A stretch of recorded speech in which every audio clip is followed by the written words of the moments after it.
Town Manager will begin, as always, with the invocation followed by the Pledge of Allegiance. Please stand. We ask for your guiding hand to lead us through today's meeting. May we approach our tasks with wisdom, our members with respect, and our conduct create an environment of cooperation and kindness. We ask that your wisdom guide us as we seek to accomplish the goals on today's agenda. Thank you for the opportunities to accomplish our work this day. Amen. Pledge allegiance to the flag of the United States of America, to the republic for which it stands, one nation under God, indivisible, with liberty and justice for all. Thank you. Before we get on to the next item, I want to call on the town clerk for a moment. This past week or so, we've had some trouble here at Town Hall and the council members with our email system.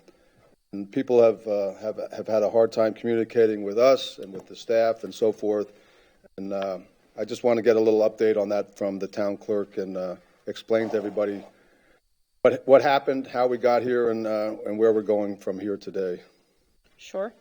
It's believed that possibly during Hurricane Eta, when she came through, we had a power outage here that zapped our email servers, corrupted them very badly. We've been without our emails all last week. A couple trickle in here and there. So we've been working with our IT company. They have repaired it over the weekend. We're up and running again, and emails are starting to flow to us starting this morning again. So hopefully we are on the now. So any emails that have been sent are lost? They are trying to recover them. They think they can get most of them. I know a lot of people have said they've tried to send emails and they get back a notice saying that. They're working to recover as many as possible. Thank you. All of you at home and here who have a pent-up desire to email the town council, feel free to go ahead and have at it. Okay, thank you, Madam Clerk. Next item is the approval of the final agenda. Is there a motion to approve the final agenda?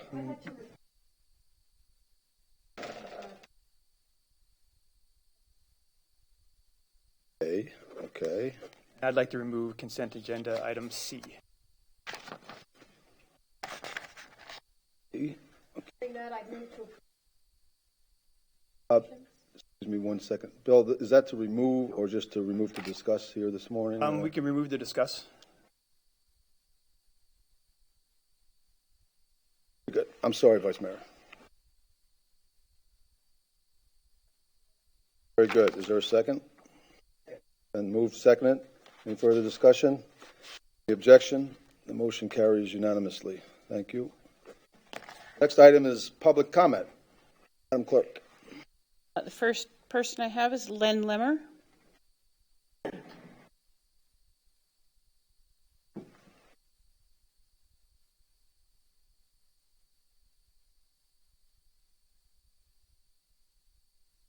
Right there, sir, at the, yep, there you go. Morning, everyone. My name is Len Lemmer. I own Nervous Nelly's restaurant, and I represent a group of citizens that surround Bayside Park and who seek to have some input on its design. We will speak this morning to have our ideas put on the public record. We are a group of people. We understand that you are talking to a designer. We've met with him as well. But as businesses and residents who surround the park, we think it's important to get our ideas and our input on the public record. As we put this group together, our goals were these. Number one, to have the park as flexible as possible to accommodate as many events as it possibly could. Number two, to create a destination for the park both day and night. And number three, and most important, try to create a destination at the park that does not disturb but reinforces the neighborhood around. Now, I'm here to speak first about two improvements to our area that can be made prior to accepting any final master plan for the park. These two upgrades are these. Number one, we would like to see the lighting along San Carlos Boulevard upgraded. Presently, the lighting is inadequate. It is much too dim. Sidewalks, as you walk from the square down, do not look inviting. We feel that the poles should be higher and the light fixtures should be substantially brighter. But invite members of the council to either drive or preferably to walk from the square to Nervous Nellies and simply look and see what you think. Do you feel safe walking down the sidewalk? And now, if you would consider if you were a stranger, would you feel safe? Secondly, the town needs to evaluate the condition of the existing seawall at Bayside Park. If you own waterfront property of any kind, you need to maintain that property. And I would submit to you that the seawall at Park is in very poor condition. At the time when the original fountain was abandoned, it was abandoned because water leaked in from the seawall and destroyed the pumps that were there for the purpose of pumping water through the fountain.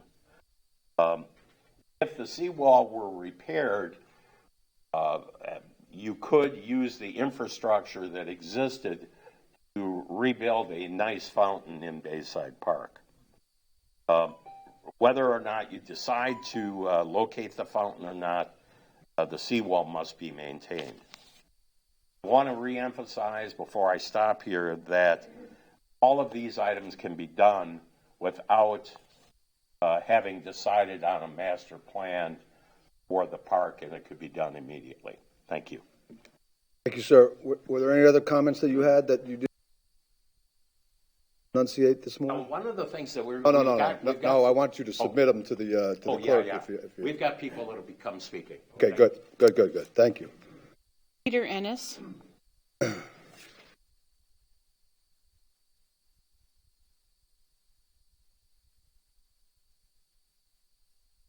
Morning. My name is Peter Ennis. I'm one of the owners of Snug Harbor Waterfront Restaurant next to Nervous Nellies. I'm new to the beach. Was here about 30 years ago, but new to this part of it, I guess. Speaking of Bayside Park and, like Len mentioned, the walk down, trying to make safety and make the park as easy, usable, and friendly to visitors and residents as possible. What I'd like to speak about is we're really in favor of a modular approach that would make the park flexible. Again, I'm new to this, so what I understand is there's not a lot of events at the park. So although the portable stage, or the stage that was set up on the last meeting that you all had, I saw, you could see through it and see the water, but if there's not a lot of events, there's a portable bleachers and portable stage maybe make more sense.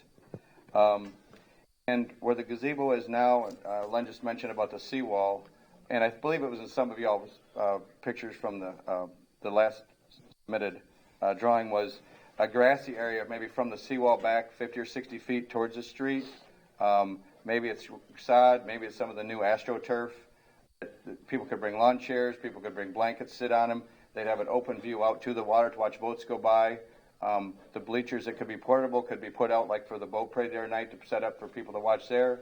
And the bleachers could be brought in if there was the event and set up with the back to the road, facing maybe a stage on the water or one, like that was mentioned before in your last meeting. We believe landscaping should be kept to a minimum. I know it was mentioned shade is very important. Between the two buildings, Nervous Nellies and Marina Village, there is quite a bit of shade throughout the year, especially in the afternoons when it is the hottest. One thing is that root intrusions of big trees, and I know there's no one here from the Harbor House, but the view from them was really, really important. Not block their view from their residences. We thought shades, as in sunshades, which I brought, sent some pictures around. Just obviously you've seen sunshades. I think you've talked about it at some of your downtown area. So something similar to that. Again, any stage should be portable. The bleachers make sense. Last thing, I think this was mentioned before, that maybe decorative pavers of some type that matches what y'all's landscape ideas are, maybe from the sod, in the middle, or a fountain, or whatever area there is between there and the road. That's all I had in my part. Thanks for your time. I appreciate it. Thank you, sir. Nick Ruland.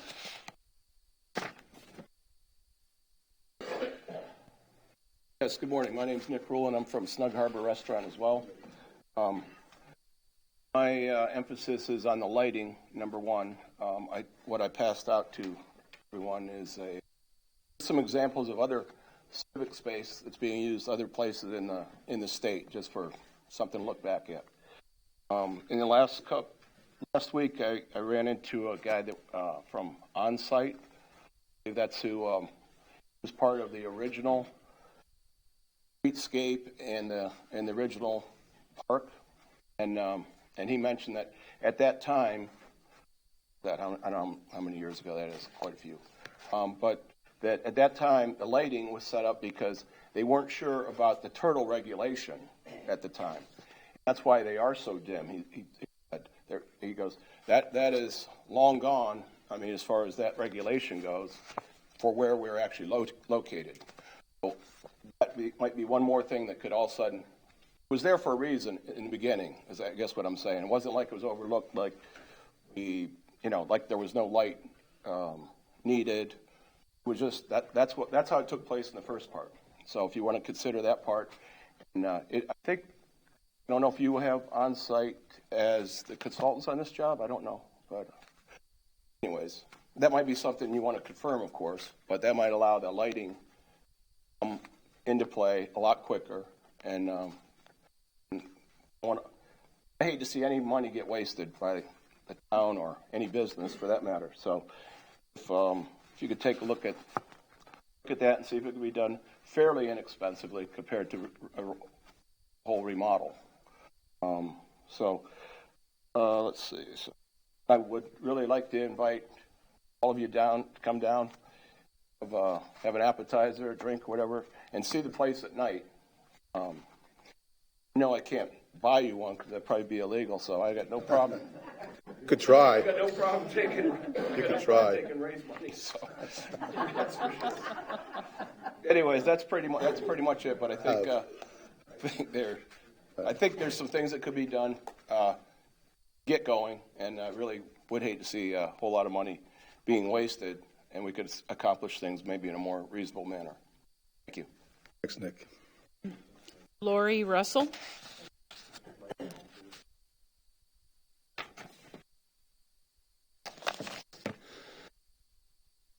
morning. I'm Lori Russell. I'm a resident of Fort Myers Beach, but I also have managed Marina Village for the last 4 years. So it's been a few months since we've been down here about the same situation. And first of all, it makes me very happy that all of us are pretty much on the same page as to what we'd love to see down in that area. I recently, yesterday, actually went up to Babcock Ranch. I'm sure you all are familiar with that. It's pretty cool. But they had a splash pad there. And I took a picture, but I'm going to forward you a couple of nice ones that I took in an email. It'll be on record as far as that goes. But it was very colorful. It was very clean. It actually sat on the water. So if I'm going to forward you photos of that. I think that's a really wonderful idea for that area where the old fountain used to be. And as Len said as well, I know that you tried to get something for the Veterans Memorial. You can also maybe build a smaller version of a monument there to fill in where the fountain was. But also, I thought it was pretty cool is if we create a walkway, which has been discussed for years, from Matanzas all the way down to Big M, and make it into an interactive memorial service. Modern, historical, and would also bring down a lot of people to this day and night. Think about how cool that would be. And that's it to my addition. Thank you. Thank you. I was up at Babcock Ranch yesterday myself. Cool up there. Yeah. Never been. I went past it. I was on my way to another farm. Ann Lee?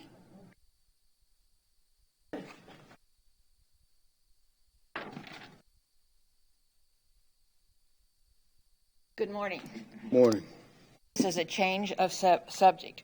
I'm Jan Lee. I have lived at Leonardo Arms, or I have been going there since 1983. And for those that do not know it, it's at the south part of the island, 7400 Estero. The reason I'm here is we're so concerned about our beach erosion. I started in 83, as I said. I rented and I owned from 2000 in Building 2 that faces right toward the beach.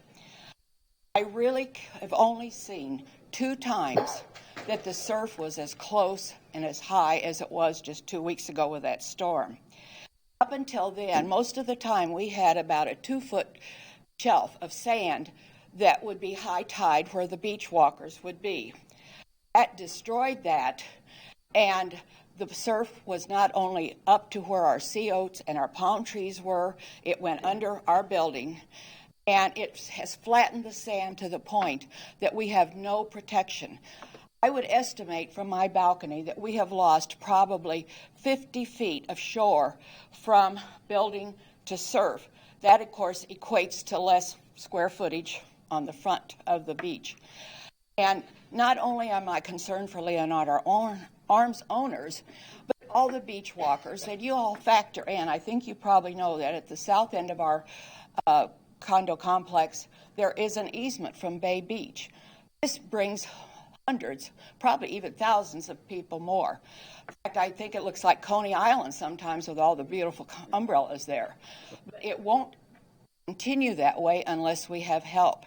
Factor in the tax dollars from not only our beach and Bay Beach. And I don't know if you're aware of it, but they want to, eventually build these high-rise or condos at the end of Bay Beach. Part of their advertising is that they have a parking lot there to have people come and park so they can also walk across the Estero to the easement and populate our beach.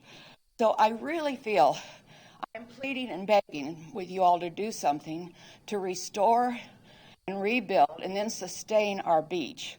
I think it is urgent, and I think it is very necessary for the residents, the population of the South Fort Myers. Thank you.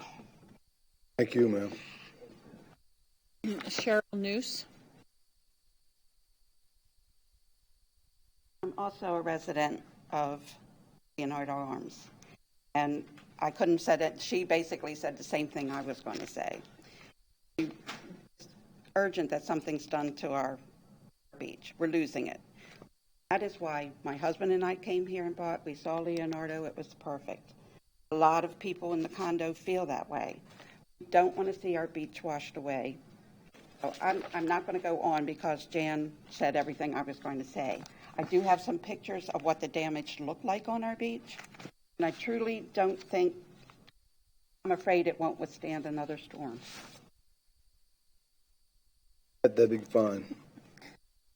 Thank you. I'm going to suggest to you, Leonardo Arms folks, that your board of directors makes contact with the town staff and get them together and start talking about this, and we'll see if we can move something along. I don't know what that promise is at this point, but that would be my suggestion. My suggestion would be for your board of directors, get in touch with our town staff here and have a meeting of some sort and discuss the matter, and then see if anything, what choices are available to be made. Maybe not with us, maybe not with you, maybe with some other group, who knows? And then work from there. And then eventually it would probably get back to us, and hopefully not too long. You're welcome. Last one.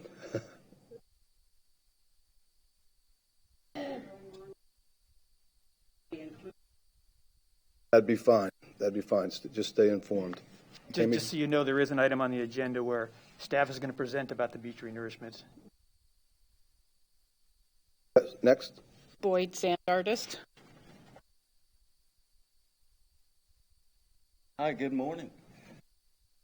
I grew up on this beach since 1979. I'm now a dual resident of Montana and Fort Myers. I'm here to talk about the historic value of the clock remaining where it is. I did some research on that. I know at the management meeting you guys had pretty much agreed on we're going to try to blend in things, and I like Jim's point with bringing everybody together. I just have some numbers here I think that might open some clarity to this subject with the clock being there. I know sometimes it seems like a pain, but here's my numbers. These are from the records of RSW, Fort Myers Airport. Since the clock has stood, 143,829,000 people have flown in. Now, the people that got off the planes are 73 million. If you take a third of that number of being tourists, which is probably higher, all these numbers are lower, that's 24 million people, 413, that actually are tourists. And that's a light figure from the turn of the century. Even a third of those tourists that go to the beach, which is probably about half to more, that's 8,192,000. Those people, if you take a third of those and they went to Times Square, because that's where everybody takes pictures, and the clock, the pier, the beach, everybody loves that. Even if that 8 million people spent $20 on a $5 Dairy Queen cone and a T-shirt, $20, it's $163,842,000 over the turn of the century.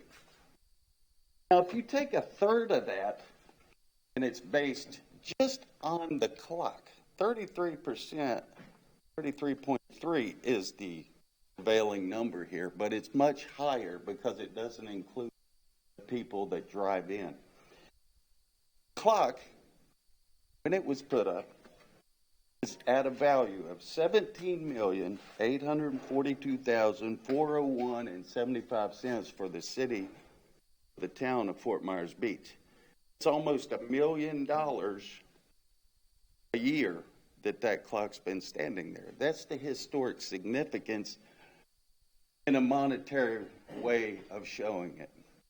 You know, I like Jim's point of bringing everybody together on this, and I'm just here to talk about history of Fort Myers Beach. I grew up here since '79, and I understand the clock wasn't here back then when people drove through there. We did that whole thing. We just want to recognize that it's important. Thank you very much. Next. Bill Winter.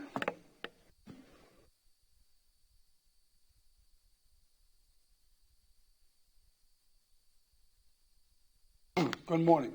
Bill Winter. Good morning. A resident since 2004.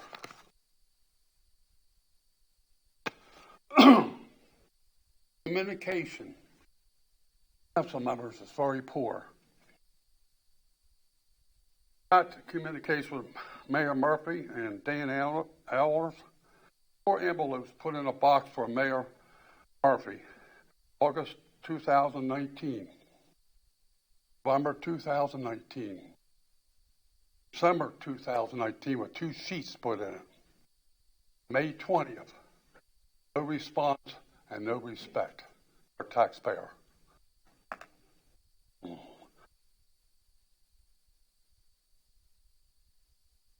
And elders saw him verbally asking for a meeting. No response. Left him an envelope in his box. No response. A meeting. No respect for a taxpayer. Okay, number 2, traffic light at Times Square. This has been going on for years, abuse. The concrete media with the deputies, off-duty deputies. We need full-time deputies on this island that are working. Do not need off-duty deputies that are supposed to be on the concrete median underneath the traffic light. Being paid $50 an hour, $35,000 a year. For what? We got 9 months. There's backups and people crossing out, no problems. Like a donation. We're supposed to be on the concrete median underneath the traffic light. For years, council members overlook and ignore the job of the concrete media, the light. Not up to standards. I had a meeting with Roger, town manager, mayor, and myself, 1/29/2020. With Roger, myself, and how the job performance is being done. I also had a meeting with town manager Roger and myself, another meeting about the concrete media. Roger has to pay $35,000 through the council to the off-duty deputies.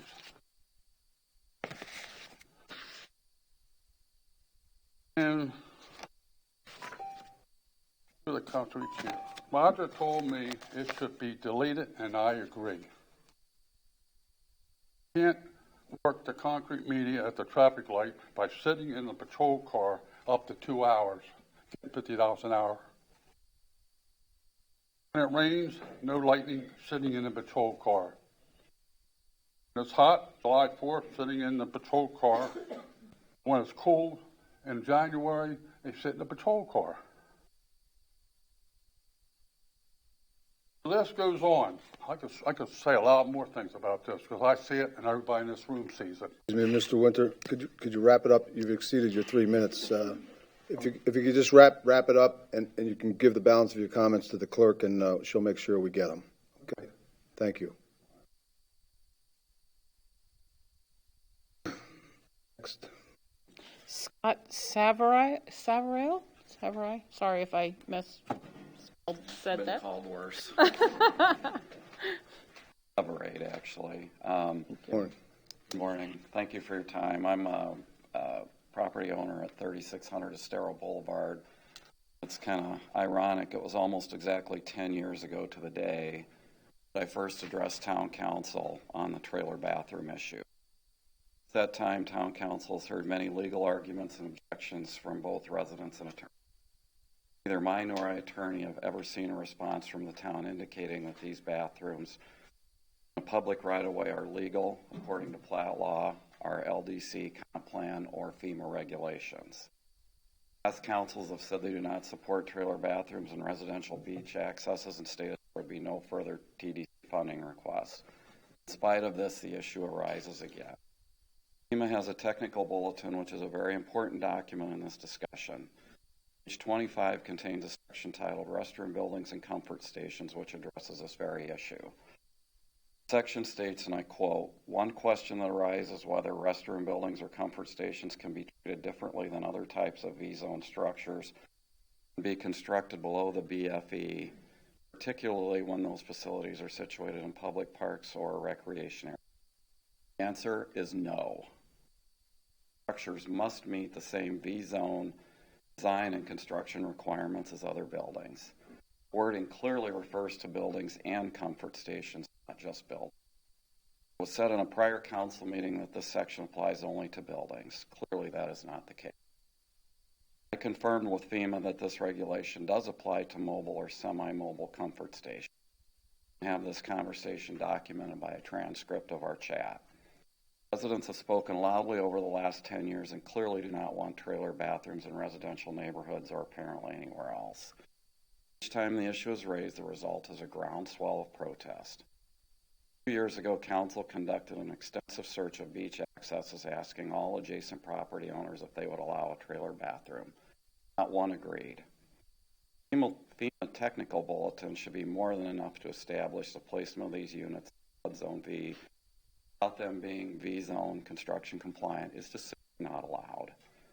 My attorney has advised the council many times over the past 10 years there are several other legal issues that apply to this topic as well. Trailer bathrooms are not consistent with the comp plan stated by LPA, not comply with any section of the LDC, and they are not consistent with legal platted right-of-way use. Streets platted for street use means exactly that. Street not obstruct a right-of-way with any structure or any. Understandably, the town has stepped up code enforcement. The town's expectation that citizens follow the comp plan and LDC is warranted and necessary. Same standards should be applied to the town. TDC request for trailer bathroom funding is a separate and non-related issue. Other items in the applications that should be removed for the time being until these issues are properly addressed. Constituents deserve to be heard on this project. As such, I would hope the vote today will be postponed due to the town's email problems yesterday. Just for my own edification, are you an adjacent property owner to that Palm Avenue location? I'm not. No, okay. Very good. Thank you very much. Next. Chris Schaub.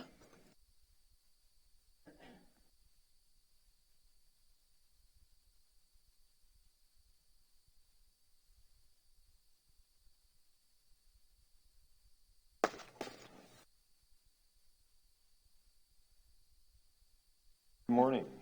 Morning. My name is Chris Schaub. Hey, my favorite photo. Some of the gals have been here longer than me, but in 1988, I was out there picking up garbage off of Fort Myers Beach. Still have. I have gotten myself into a situation that I really should take responsibility for, because I followed the rules and applied late for my chair and umbrella license. It would have been okay had the ordinance been followed for everyone. I did fill out our public hearing package. There are 14 copies back.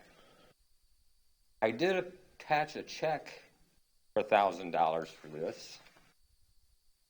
Mr. Alderhold, I hope you remember asking Mr. Hernstadt if there was a fee for this. And Mr. Hernstadt replying that there is, but we would hold Mr. Schaub's check until after the process was completed. The check was cashed.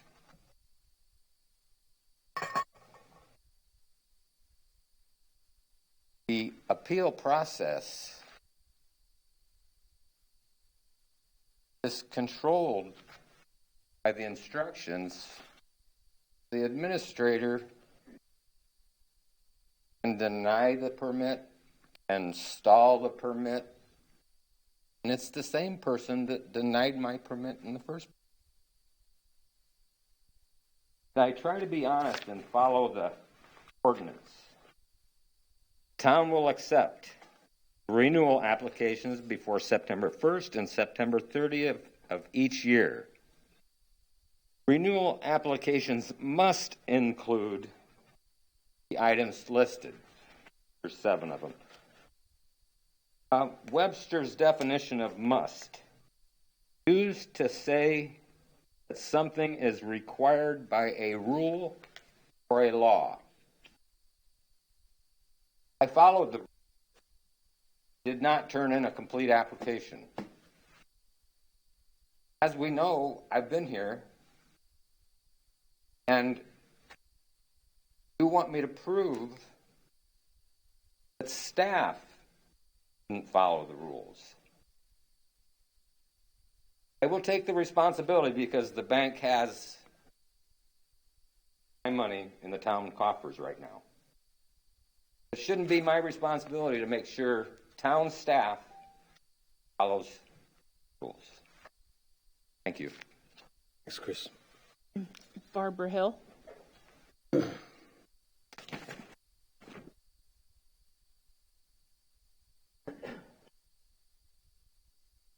morning, members of council. Morning. Barbara Hill, I'm vice chair of BORCAB. And Lee Melsick actually will be giving the official BORCAB advisory report to you, but I'm here on behalf of just public comment and as a member.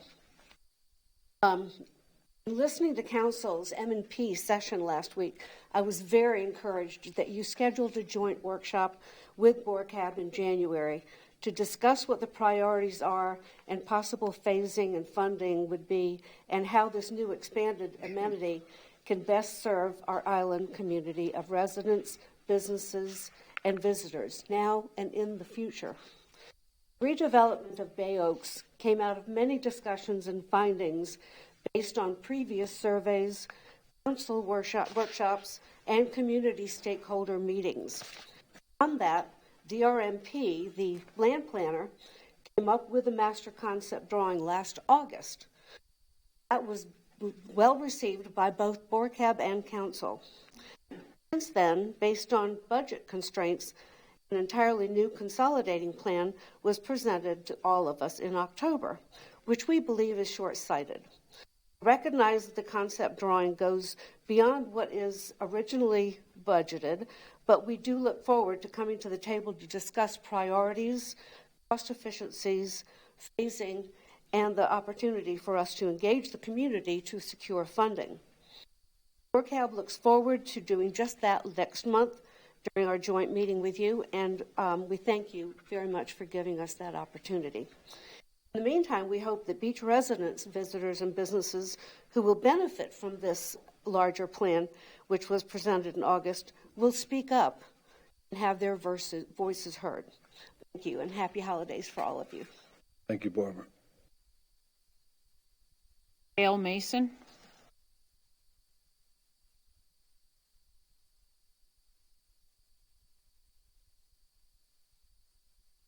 Mason, Restore the Arches, and I feel like here we go again.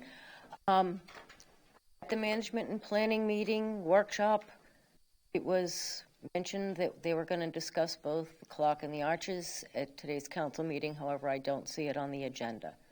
It would be my suggestion, because we have been through, the county says, okay, we're going to put it in Crescent Beach Park, and the town said no. Now the town is saying, oh, well, maybe we can do it in Lynn Hall Park, and I'm waiting for the county to say no.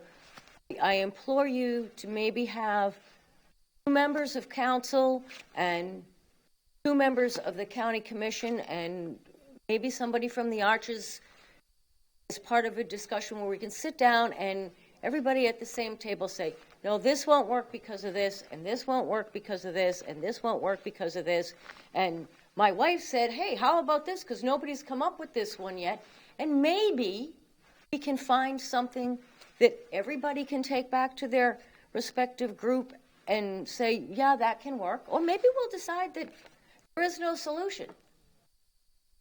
But I think it's something, it needs to be a meeting of all the parties concerned before anybody goes off saying, oh, yeah, well, this is going to work, and then somebody else just says no.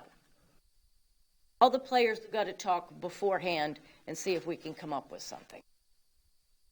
Tried to email this to all of the things, and I realize you're having email issues. I think everybody may have gotten it except Dan. I did get a note back that said Dan didn't get his. Thank you very much. Thank you. Earl Morgan.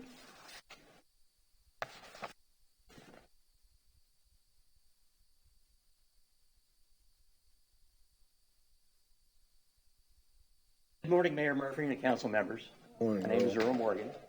Morning. I appreciate the opportunity to speak with you this morning, and I want to express my personal support for restoring the arches. I'm going to ramble, I'm going to read, okay? Fine. I would also like to provide some of my rationale for thinking that bringing back the arches is a good idea. I know as council members you have many times a thankless job of trying to please a number of different constituencies. I do recognize that some people may not appreciate history the same as I do, may not think that voting residents be the only ones heard, and be simply against the idea, for whatever reason. Hopefully my remarks will at least help them understand I am taking the time to be here to support the effort to bring back the arches, which are a significant piece of Fort Myers Beach history, is evidenced behind you right here. Different constituents, as I would define them, would of course be residents, then the business community, and finally tourists. Some may not think constituent, they may not be appreciating the fact that their local economy depends not only on how many tourists can be attracted to come to Fort Myers Beach to begin with, it also depends on how long these tourists stay and how often they return. Everyone recognizes the beaches are the main attraction. Historical attractions add the number of things to do, and therefore can have a positive impact on the economy.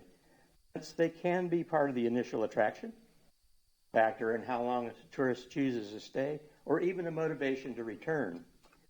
The arches are a missing element. Bringing them back will be a positive addition, in my opinion. Having said all that, this morning I am addressing you as an individual, legal resident of Lee County, Florida, and as a tourist who is a regular visitor, spends money here.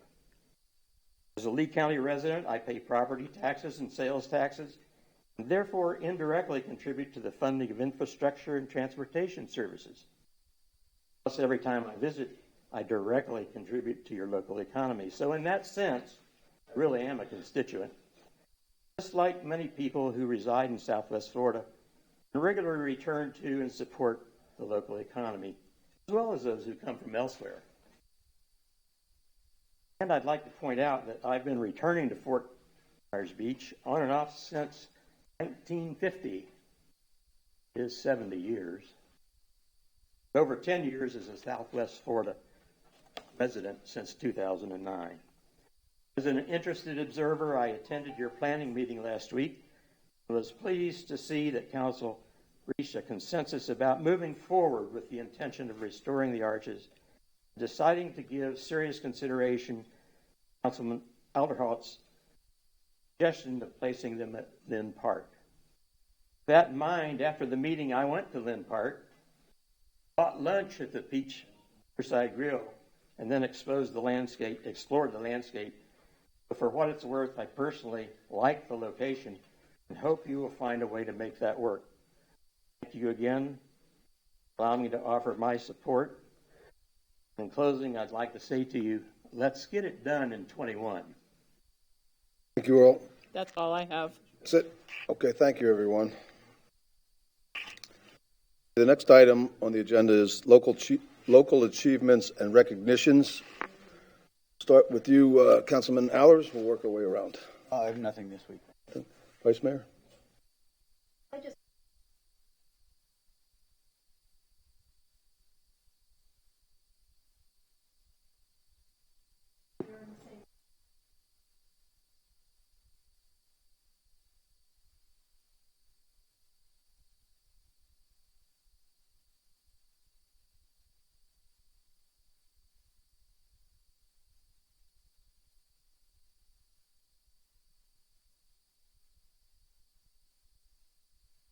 Well said. I just want to recognize we had two folks die on the beach here within the last 2 weeks. One was Steve Huss, who was a former fireman here on the beach years ago. And so his family, to his wife, Maureen, we extend our condolences from the town. Also, on the south end of the island, Willie DeMayo died. Willie, if you've had a condominium down on the south end for 30 years, I heard, or 35 years or whatever, Willie probably painted it at one point. He was a painter on the beach and took care of a lot of condominiums on the south end of the island for years. And most recently, the past decade or so, he worked for Jeff down at the hardware store in Santini Plaza. So to Willie's widow, Lisa, we extend our deepest condolences and wish you well in the days ahead. That's all I have. Jim?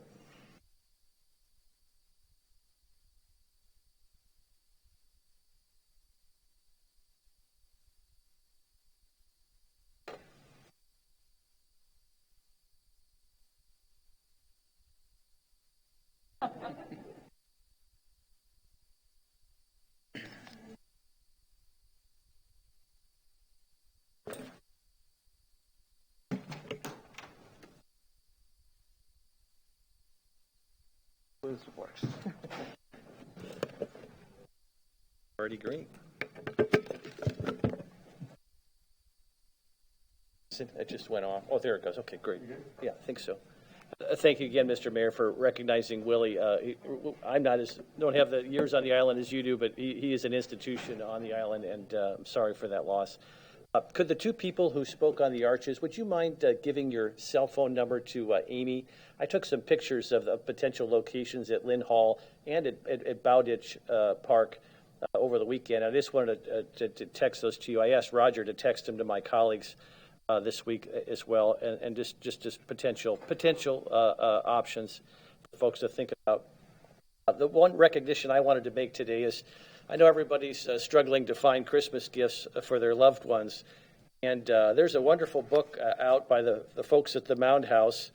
It's called The Crown Jewel of Fort Myers Beach, The Mound House by Patrick McGowan. It's a new book.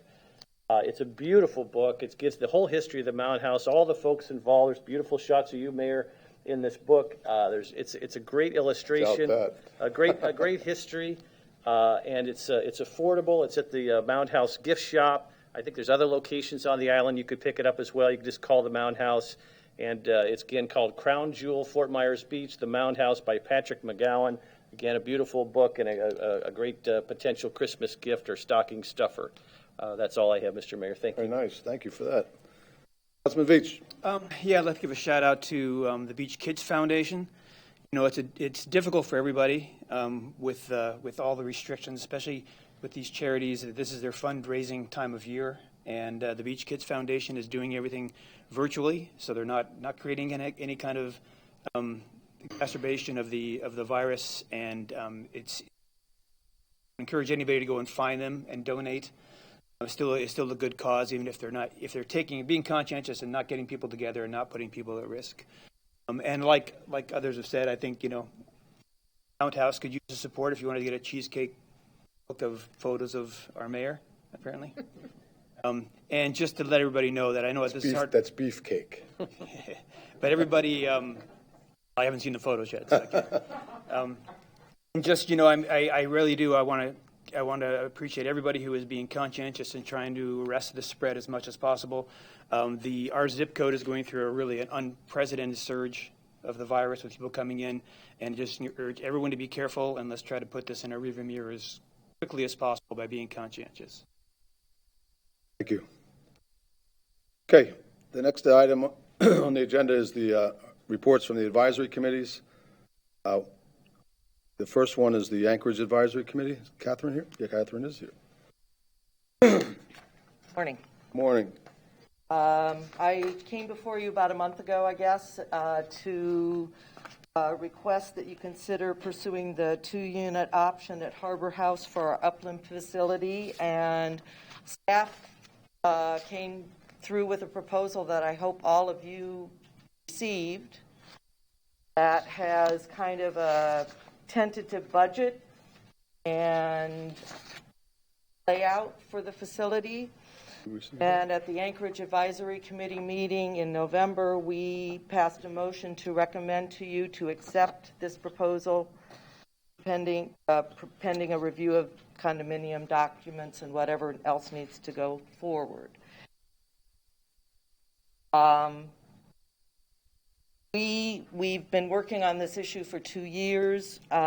We feel that really at this point in time we have 2 viable options, either staying at Matanzas or purchasing these units. And we feel as a committee that this is a good investment for the town. The town right now is investing in all sorts of areas. Bayside Park has been mentioned today. Bay Oaks. We're investing in a lot of different things. And the town runs the mooring field, and we feel this is a great investment for the town to take this in-house and own the facility. Catherine, any questions for Catherine? Yeah. Catherine, good morning. First of all, thank you for your efforts. Could you, just for folks who are listening, could you give a thumbnail sketch of the cost of the proposal, and then also just help us understand how this cash flows once it's up and running? Just in general, 10,000 foot. Well, the units right now that would be negotiated, so I wouldn't really want to say. We're talking roughly two condominium units, which roughly $400,000-ish Each or separately? together, altogether. Okay. Maybe less, maybe, Okay. it's... No, I understand your estimate. Okay. Yeah. And then there would be about a little over 200,000 renovation. We're looking at six restroom shower facilities. We're looking at an office. We're looking at laundry units, washer dryer units. So there would be a renovation. Right now, these units one was used for the sandpaper, I believe, at one time. The other side really is kind of a wide open slate. So they're talking about putting in walls and plumbing and that sort of thing. If the town were to make this investment, the upfront investment, does it cash flow year to year on its own in terms of what we charge for rent? Would it pay for the cost of the operation of the mooring field, or would the town have to subsidize that additionally? Well, there would probably be, up front, there would certainly be some town subsidy. No, I understand that. I understand the upfront cost, but once it's built and up and running, does it cash flow? I believe it comes close. We, because of the state regulations, we can't make money on the mooring field.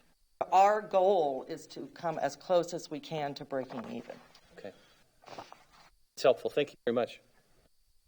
So, Roger, where are we with negotiations and moving forward the plan, some kind of proposal for council?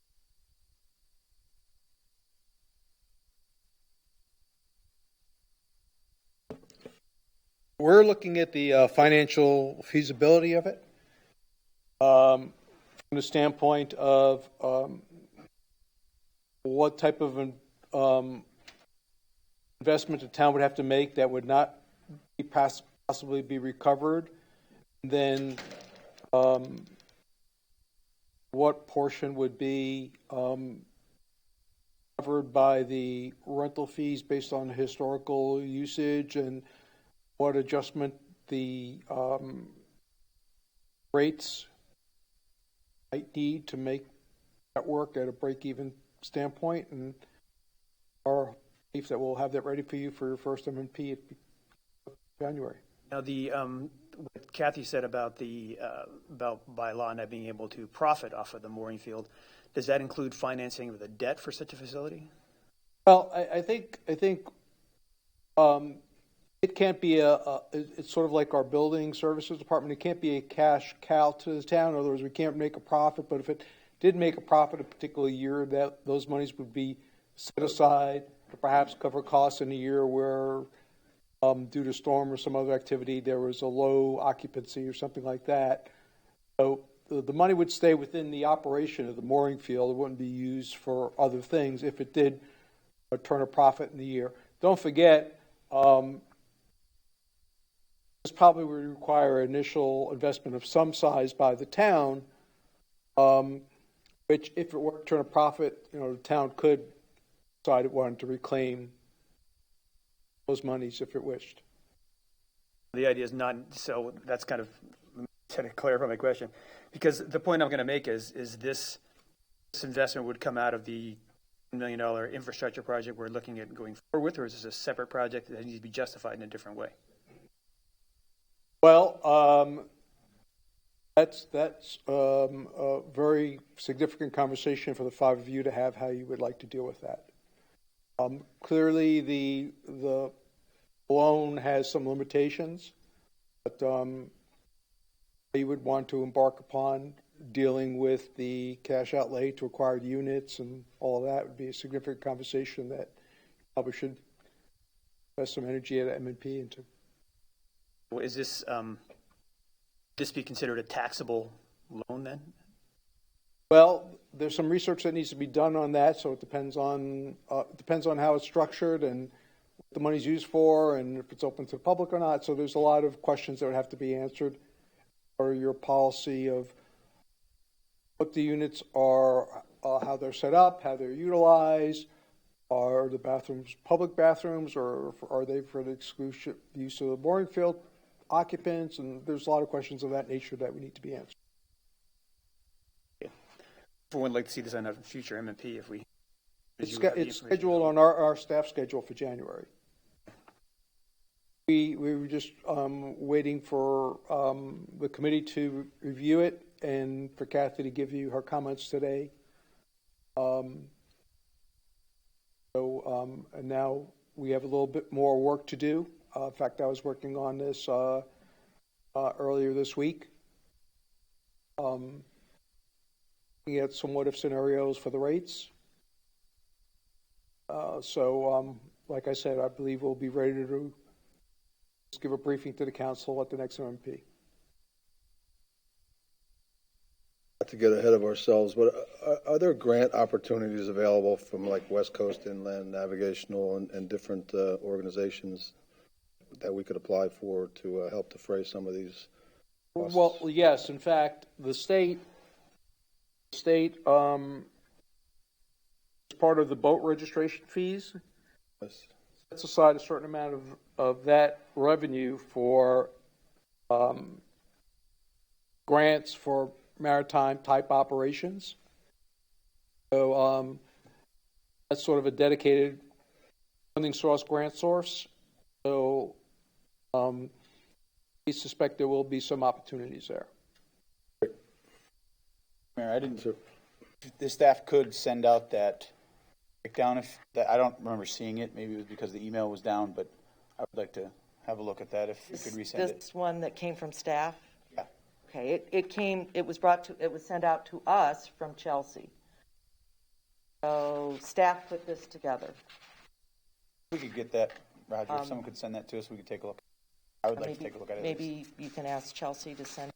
Yeah, well, we could send it. We're still working on the numbers, but we're glad to send out what we sent out. Just as something to look at. Well, this is as I said, it's a preliminary sketch of how a layout and also just a preliminary budget for the remodel and also the purchase and staffing of it. And again, as I say, it's really preliminary, but gives a kind of an idea. And if I might, as I said, I think we have two viable options, and Matanzas has 2 units now. We need more units for the 70 balls we have, and we're talking maybe later on expanding with 19 more. Matanzas is in their own restructuring, remodeling, and I think that's already been kind of brought up that, we could maybe expand there, but we might pay for it and then we don't own it. So that's why we really feel that this is the best viable option for us to go forward.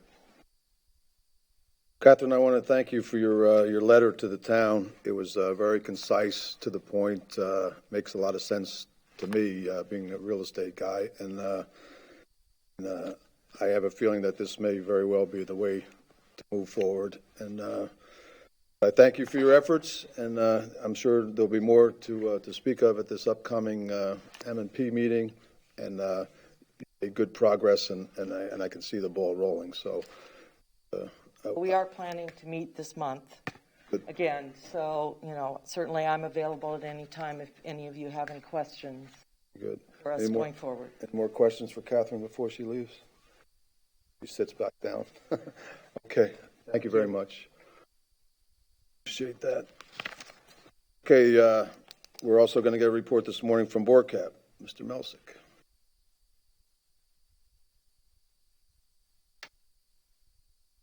Morning. Morning. My name is Lee Melsick, and I'm speaking this morning for your Bay Oaks Advisory Board. Our chairperson, Betty Simpson, couldn't be here today and drew the short straw. So quickly, before I begin, I know there are several councilmen, congratulations to all of you, who probably don't know me. My family moved down to the beach in 1950. Grew up here. I'm a proud alumnus of Beach Elementary School and spent 22 years as a reporter in town at the News Press and former president of the Fort Myers Beach Faroe Island Historic Society. I was president there for 4 years. So that's me and my association with the island. I played in the first Little League out here, first County Babe Ruth League team. And I'd like to start by addressing something that Councilman Adderholt said at last week's MPO. He said he believed our committee's vision for the future of Bay Oaks may have been lost in the shuffle. He agreed. The committee unanimously agrees with that. So I'd like to offer that vision to the residents who are tuned in various ways to this meeting this morning. I think hopefully there's quite a few out there. I'd like to do that by reading the letter that our committee sent to each of you, in which we put on a couple of published on a couple of beach websites. This council has an opportunity to do something that's never been done on this island. Have an opportunity to give the residents and visitors something they've never had here. New, well-designed, flexible community campus, recreation, entertainment, socialization, and education. All of it designed to be relevant to this town's diverse population. A place for all ages, all interests, all levels of energy and mobility, for all who seek a place to meet for conversation, exchanges of ideas, for recreation, concerts, exercise, educational classes in cooking, healthy living, art, dance, creative writing, resume writing, hurricane preparedness, job fairs, and a variety of resident-requested topics. From the youngest to the oldest, moms and dads, widows and widowers, youth and adult organizations, a gathering place so attractive in its diversity, it defines and personifies community. A place no resident will be able to resist, keeping their head in the door and looking forward to returning. Please don't do this on the cheap. Find the money. Do it in phases if you must. Make it clear this is the plan and it won't be compromised. Our committee's plan already has the support of the president of the local Chamber of Commerce, president of the Friends of Bay Oaks, the board of the island's Little League. Bay Oaks Recreation Campus Advisory Board looks forward to the planned joint meeting with this council to discuss the creation of what can be an extraordinary community gathering place for all of the town's residents and visitors. That's our vision. And we hope that it won't be lost again. Bear with me a second. In addition to mailing it to all of you, we placed it on several beach websites, including the Beach Talk radio newsletter, Best of Fort Myers Beach, and one of my favorites might be a beach kid if you up here.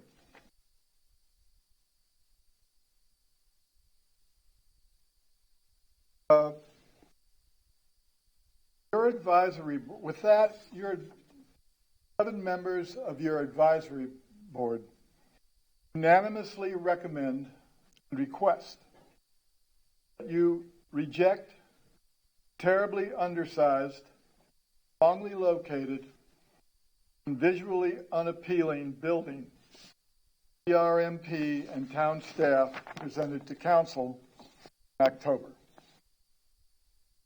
About our input,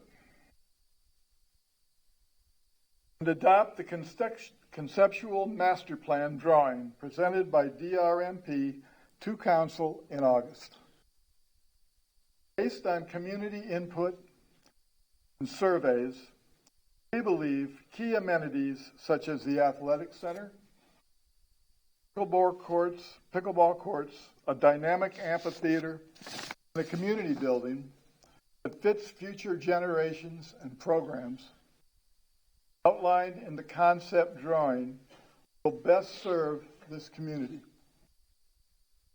Finally, we request that BORCAB be included in each step of the decision-making process regarding the design and creation of a first-rate, full-service community campus that all of the residents and visitors can be proud of, eager to gather in. Thank you for your time. Thank you, Leroy. Hang on a second. Any questions of Mr. Milsick? Anybody want to ask me anything? Okay. Thank you. All right. Those are the reports. The next item on the agenda is the reorganization of council. We'll start, as always, with mayor. I'll entertain motions from the floor for the position of mayor. Motions? Nominations? I'll nominate myself for mayor. I would like to nominate Rexanne Hasselfross for mayor. Anybody who could tell a room full of guys to man up? Okay. Murphy, Hasselfross. Any other nominations? I'd like to nominate Jim Adderholt. I would respectfully appreciate, first of all, the nomination, but I would respectfully decline the nomination. But thank you for that kind gesture. That's 2 declines for you in 2 years. You're due one day. Okay. Thank you. Any further nominations? Okay, we'll vote on them on the way they came in. I was first. All in favor for Murphy for mayor, signify by saying aye. Aye. I believe, if I may, Mr. Mayor, before I cast my vote, I believe that 2 things. Number one, that you ran for a 1-year term, and I know the referendum that passed sort of distorted this process, and I believe that you're entitled to your term, and so and I also would say that 2020 has been an extremely difficult year, not only for the island and for everyone, but it's also been difficult to be mayor. So I think you deserve the opportunity to complete a full term, and I will support your nomination. Thank you for those kind words. Okay, I'll ask again. All in favor of Murphy signify by saying aye. Aye. Was an aye? Okay. The ayes have it. Murphy will be mayor. Okay, the next item is vice mayor. We'll accept nominations from the floor for vice mayor. I would nominate Councilor Hasselfross for vice mayor. Vice mayor for vice mayor. Any other nominations? Close the nominations. All in favor of Vice Mayor Hasselfross remaining as Vice Mayor signify by saying aye. Aye. Unanimous. Congratulations, Vice Mayor. Thank you. Okay, we'll move on. The approval of the minutes, the draft minutes of the meeting of November 16th, 2020. Is there a motion to approve the minutes? Or any corrections or additions or deletions or whatever? Moved. Second. Moved and second. Discussion? Objection? The motion carries unanimously. Next item is a beach renourishment presentation. I've been informed by staff that this gentleman or person, whoever it is, won't be here till 11 o'clock. We'll come back to that. When that person comes, you'll let us know. The next item is the consent agenda, and we have two items to remove. Item A is the Lee County Sheriff's Office extra traffic duty detail. That was asked by, I believe, Councilman Veach to remove that to discuss. No, I did. I'm sorry, Rexanne, I'm sorry. Rexanne to discuss, so I'll turn it over to you. I just had a brief question. Considering the pandemic and we're expecting to have less visitors to the island, I just thought it would be a good idea to discuss whether we really need to spend this money. I don't know if anybody's really monitoring the traffic. Is it growing as it usually is? My perception is that it's not where it usually is this time of year. And maybe we could put this off, and if it looks like that we really do need it down the road, we could institute it later on. But I will say, my perception, I know, is not scientific. So if someone has been monitoring it and knows that this is needed, I'm not opposing it, but just thought it would be a good question to ask. Good question indeed. What do you think about that, Mr. Manager? Mr. Mayor, we really believe that people, whether they're tourists from other parts of the state or other states or even other countries, with the pandemic, some will be getting here, but more likely than not, people from Lee County will still be coming to the beach.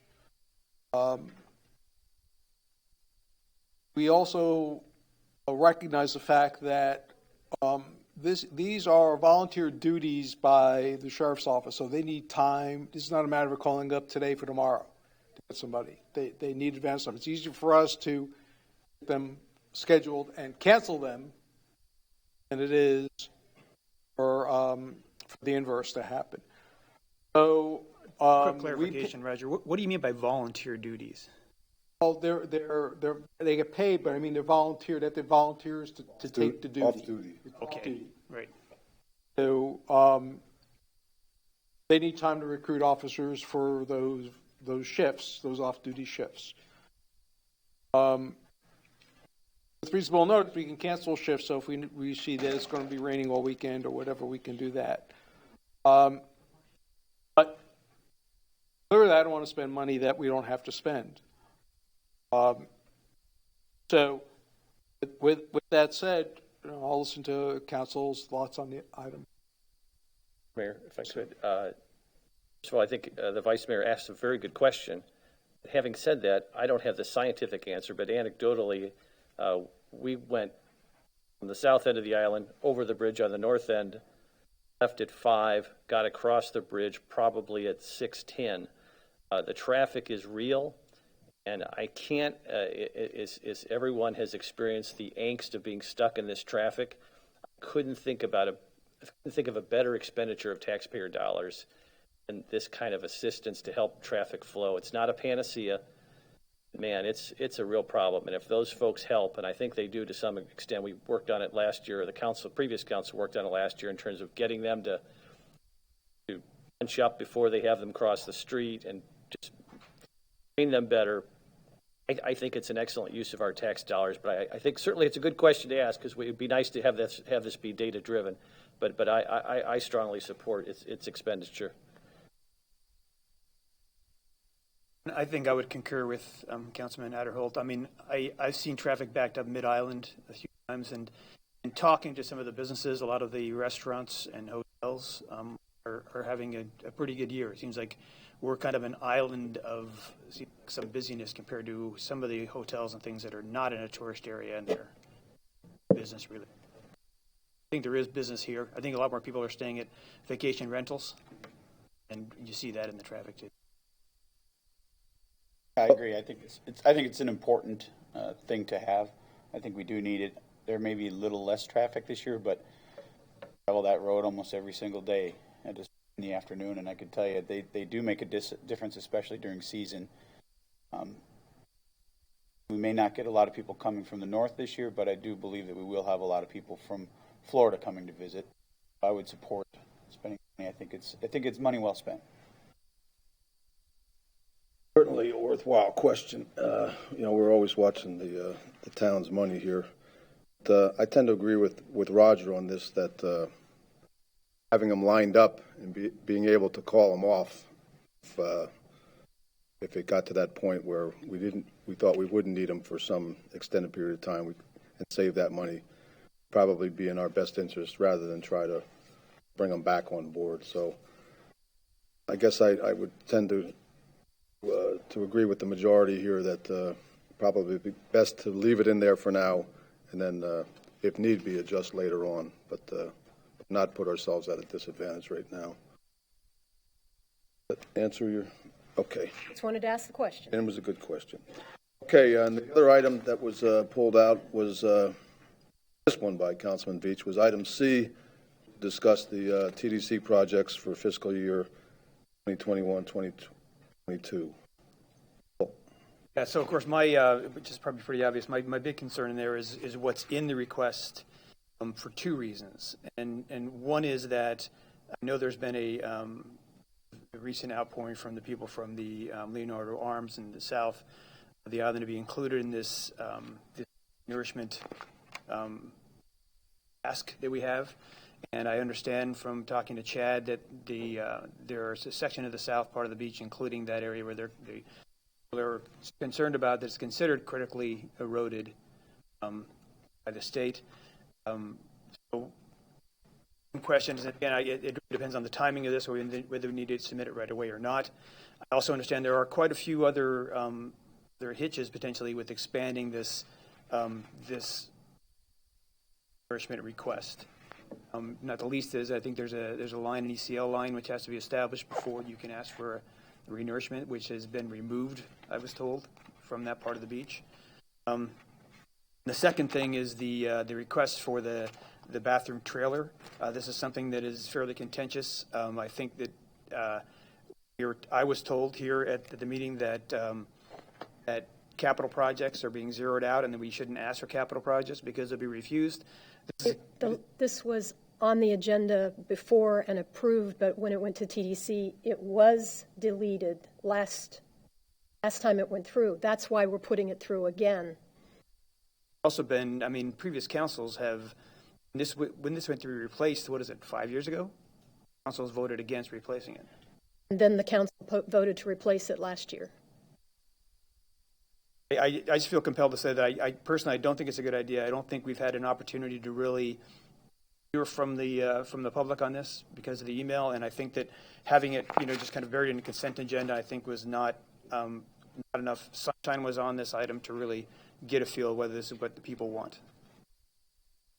I speak from the TDC perspective. Go right ahead, yes. As far as Leonardo Arms is concerned, I can tell you that the city of Sanibel has twice come before the TDC outside of the regular grant process for emergency issues regarding their beaches.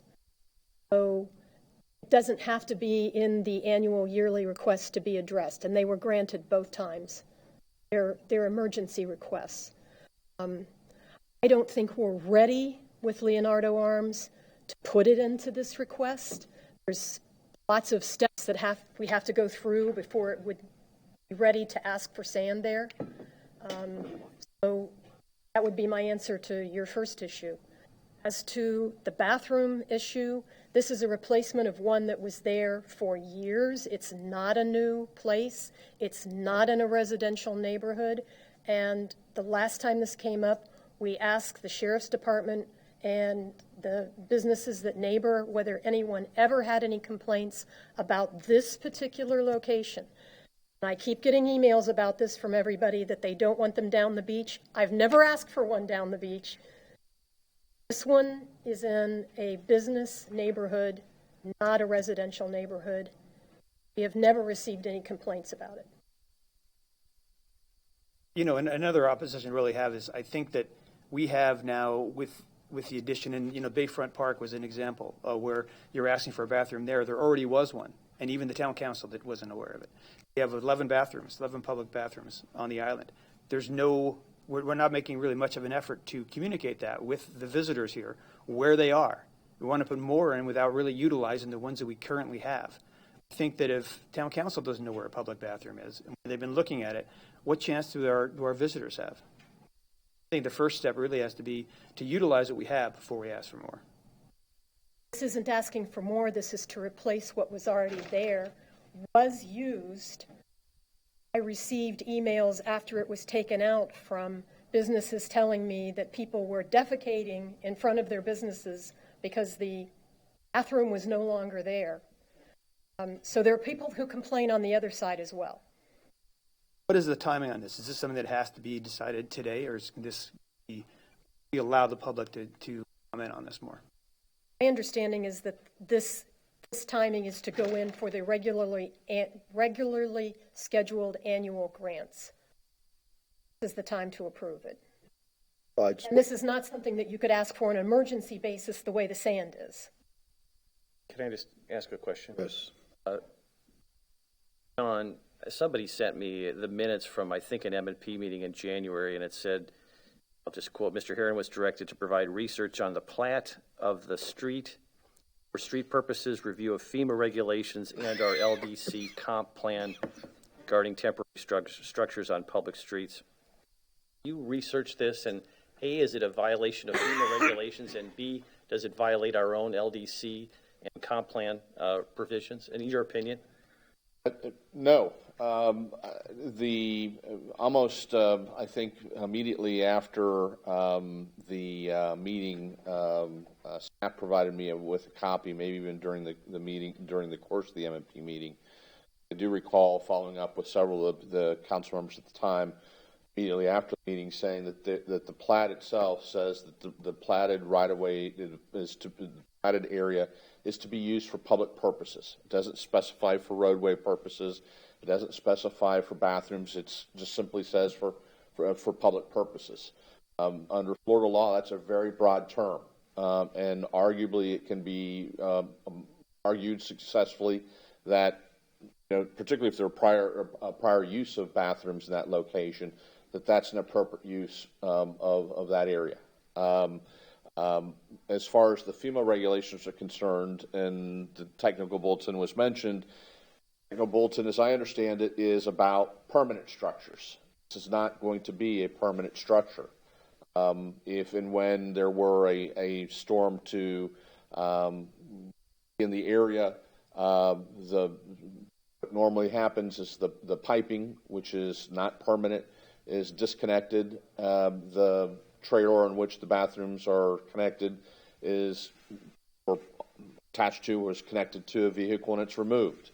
And so I'm not aware of that. I mean, we certainly, I want to emphasize that as I understand this item, this is purely to apply for the funding. It doesn't commit you all to buying the bathroom, placing it there. It just simply is a method that right now, if you don't ask for it during this cycle request, you won't get it during this cycle request. Doesn't mean that you can't do it next year, but if you want to look at it and you want to be able to look at this and try and do it in the next 12 months, and you see TDC funding, then now would be the time to apply for the funding. Just because you apply for the funding does not commit you to actually doing it.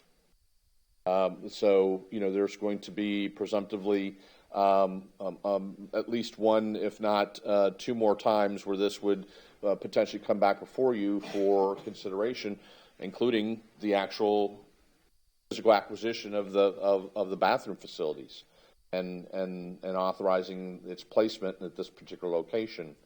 So I'm not aware of any limitation. Now, obviously, as we develop through and we go through this process, I certainly would think that not only myself, but staff. There's an individual here on staff that is the town's floodplain manager. He's the liaison with FEMA, and as part of the permitting process for that, he would reach out and communicate to FEMA whether or not this is permissible.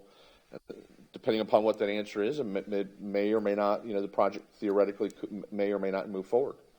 So the point I'm trying to make is that this is just the first step in several that may lead to the placement of a transportable, I guess the best way to characterize it, bathroom facility at this location, to replace one that would, as I understand, previously exist in the location. I think I know the answer to this question, but I'll ask it anyways. Is there anything we can do today to ensure, I know we can't bind future councils, I'm not trying to do that, but is there anything we could do today to help prevent any sort of precedent from being established? Because obviously there's a real concern from citizenry with respect to if this is approved, it's a camel's nose and it creates a potential domino effect in other locations on the beach. Is there anything we can do to limit that potential precedential effect? All I think that any council can do is say that is publicly take the position this is the only one, and wouldn't go so far as adopting a resolution, but as you point out, it would not bind future councils. I either ask the Vice Mayor, Roger, or you, John. Timeline-wise, I have a real concern that folks have had a very difficult time communicating to the council with the email system being down. Not nobody's fault. It's just what technology. There's a lot of folks who were trying to reach us over the weekend, late last week. Some were successful. They got our private emails, which was fine. But some folks didn't have that luxury. I don't know how many folks are out there, but clearly the folks that I talked to over the weekends and correspondence were very passionate about this issue. Do we have any time can we separate this piece out and allow more additional public input, or does it have to be combined? How do we do this procedurally if it's the will of the council to separate this one item out to give it some additional time? I would defer to the manager on what the deadline is to submit this request to TDC, and that's all you're authorizing. Again, I want to emphasize that. Just a couple of kind of clarifications here. I was reading through this informational exchange, FEMA informational exchange that one of our residents here had, and he specifically asked them that when they said that the restroom needed to conform to the V-zone design as far as the base flood elevation. They asked him, even if the town considers them to be mobile, and he said that is correct. They would need to be constructed to flood elevation. Another constituent emailed me something saying that is this area zoned for a trailer? Because only the Red Coconut was zoned for trailers. I don't believe that this is the trailer this is a public facility. As I understand your comp plan and your LDRs, public facilities are allowed in all zoning districts. The trailer, I think that you are referring to in the context of the Red Coconut is a trailer park. The one that's at Crescent Beach Park is very similar to what it is we'd be doing. It's already been there, permitted. Under the Crescent Beach Park bathroom, it's the same. It might be smaller than that one. I have no idea what challenges are put on there. And the other point I just want to make about, but all we're doing is ask for the money. I think that we are, in fact, setting a precedent by approving this. I think that, and I've seen it before, where there were plans in the works since I've been here in town where they wanted to put these things all over the beach accesses in residential areas.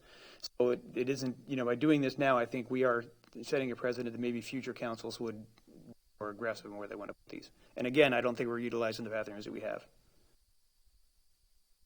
Well, I got input, I can tell you. I didn't want to name names, but Tuckaway is one of the businesses that spoke to me. I was in favor years ago when I was trying to bring this back before. They are close to this area. People come in and use their bathroom. Once that one disappeared. So the businesses are having to shoulder the brunt, in addition to the fact that I swear that I did get emails from people in that area after it disappeared, that people were literally defecating in that area because they needed to go to the restroom. They were used to the fact that a bathroom had been there. They're out there having to clean it up. There are people on the other side of this issue that want the bathrooms. Manager. Mr. Mayor, members of council, a couple of things I want to emphasize and respond to Council Adderholt. So the timing is such is that we have to decide whether or not we're going to apply this grant or not. The actual, if we're awarded the grant, there's an actual grant award document that would have to be executed, and that is executed at the direction of town council. So it would be coming back, if they actually set aside money for this, come back to the town at a later date to actually sign off on a grant document. And that grant document would be on the agenda. And as Mr. Herron indicated, there would be a purchase order that exceeds $25,000 that the town council would have to approve or authorize me to proceed with to actually buy the unit if we got to that point. So I want to be clear that this is not the one and done decision here. This is just step one of a multi-step process. To the extent that you feel that will there be future opportunities for public input on this issue, the answer is yes, whether you include it in this year's grant application, and the answer is yes, whether you don't. So in both cases, it's a yes. Now, whether it's appropriate at this location, that's for you all to decide. So, to summarize, I think we're all going to have another bite or two at the apple for this item here. And, sorry to interject, but haven't we asked for these bathrooms before and then not put them in? Haven't we got approval from TDC and then not installed them? No, I don't So think when so. back in I don't 13 think or so. something, was a plan to put a few in different places, and we Didn't ask for them. I don't know about, I can tell you that as long as I've been associated with the town, there's never been a plan to have anyone other than the Palm location. And as the Vice Mayor mentioned, from moving it and being exposed to salt there, last time we moved it, and I think it was for Irma, I want to say, it was some hurricane threat. We moved it, and we just realized we couldn't move it back. So it was in disrepair. The council had, I think, had said that at that point in time not to go forward with its replacement, and it sort of sat dormant with nothing there until a year ago when it was included in the funding request list through the process we're having today. Council at that time voted to support of moving forward to request the funding to TDC. When it got to the TDC, it was not funded. Hence, we're back here today discussing it again. Okay. Well, I also, I think also just the appropriateness of treating the beach access like parks. They just don't have the space, or often they're in areas where it's just not very appropriate. I do know from my personal experience of living next to one that they are not particularly well regulated spaces. There's a lot of them spread up and down the beach. Last Thursday, there was a bunch of kids having a bonfire. At midnight, they were still arriving on the beach.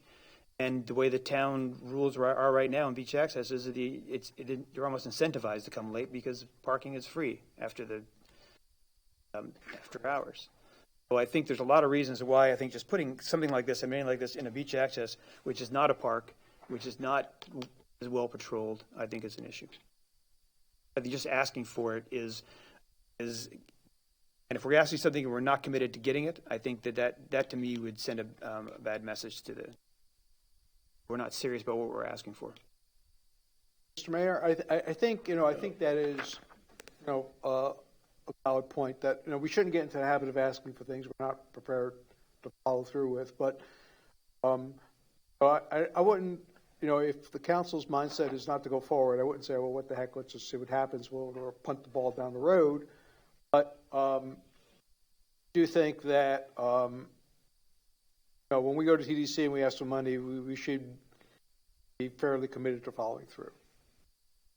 No, I would ask the vice mayor for capacity as the representative to the TDC, make the necessary inquiries of the people there on the TDC, and inform them that we're still kind of in the air apparently here with the council as to which direction we want to go, and assure them that we're not being willy-nilly with the TDC funds here.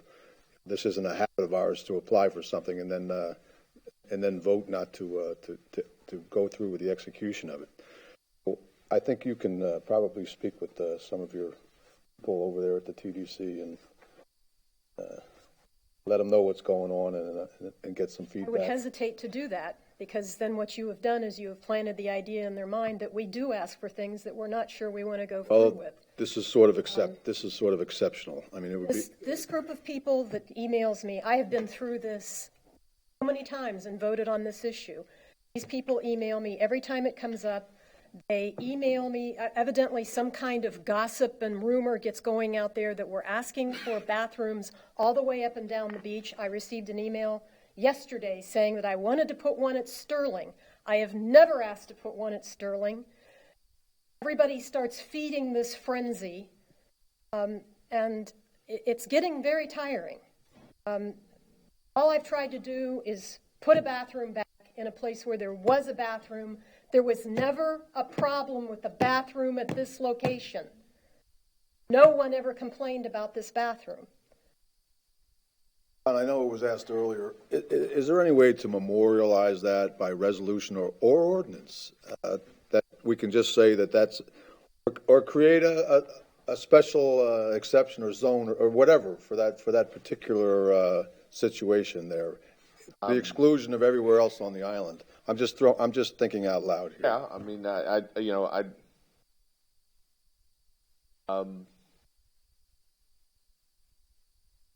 I'm always reluctant to recommend that any council, this or any other council, do something in absolutes. I would, suggest if you direct staff that, this and future councils shall discourage, bathrooms on, public facilities of this nature, in any other locations. Something similar to that.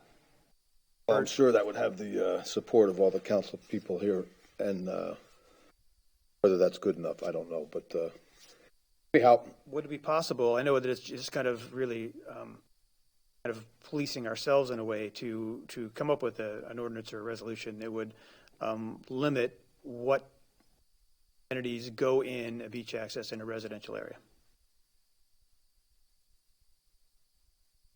The issue that is before us today is not a residential area. Oh, but if you want to bring up a whole new issue, then you do that during council member items. We put it on the agenda. We M&P it.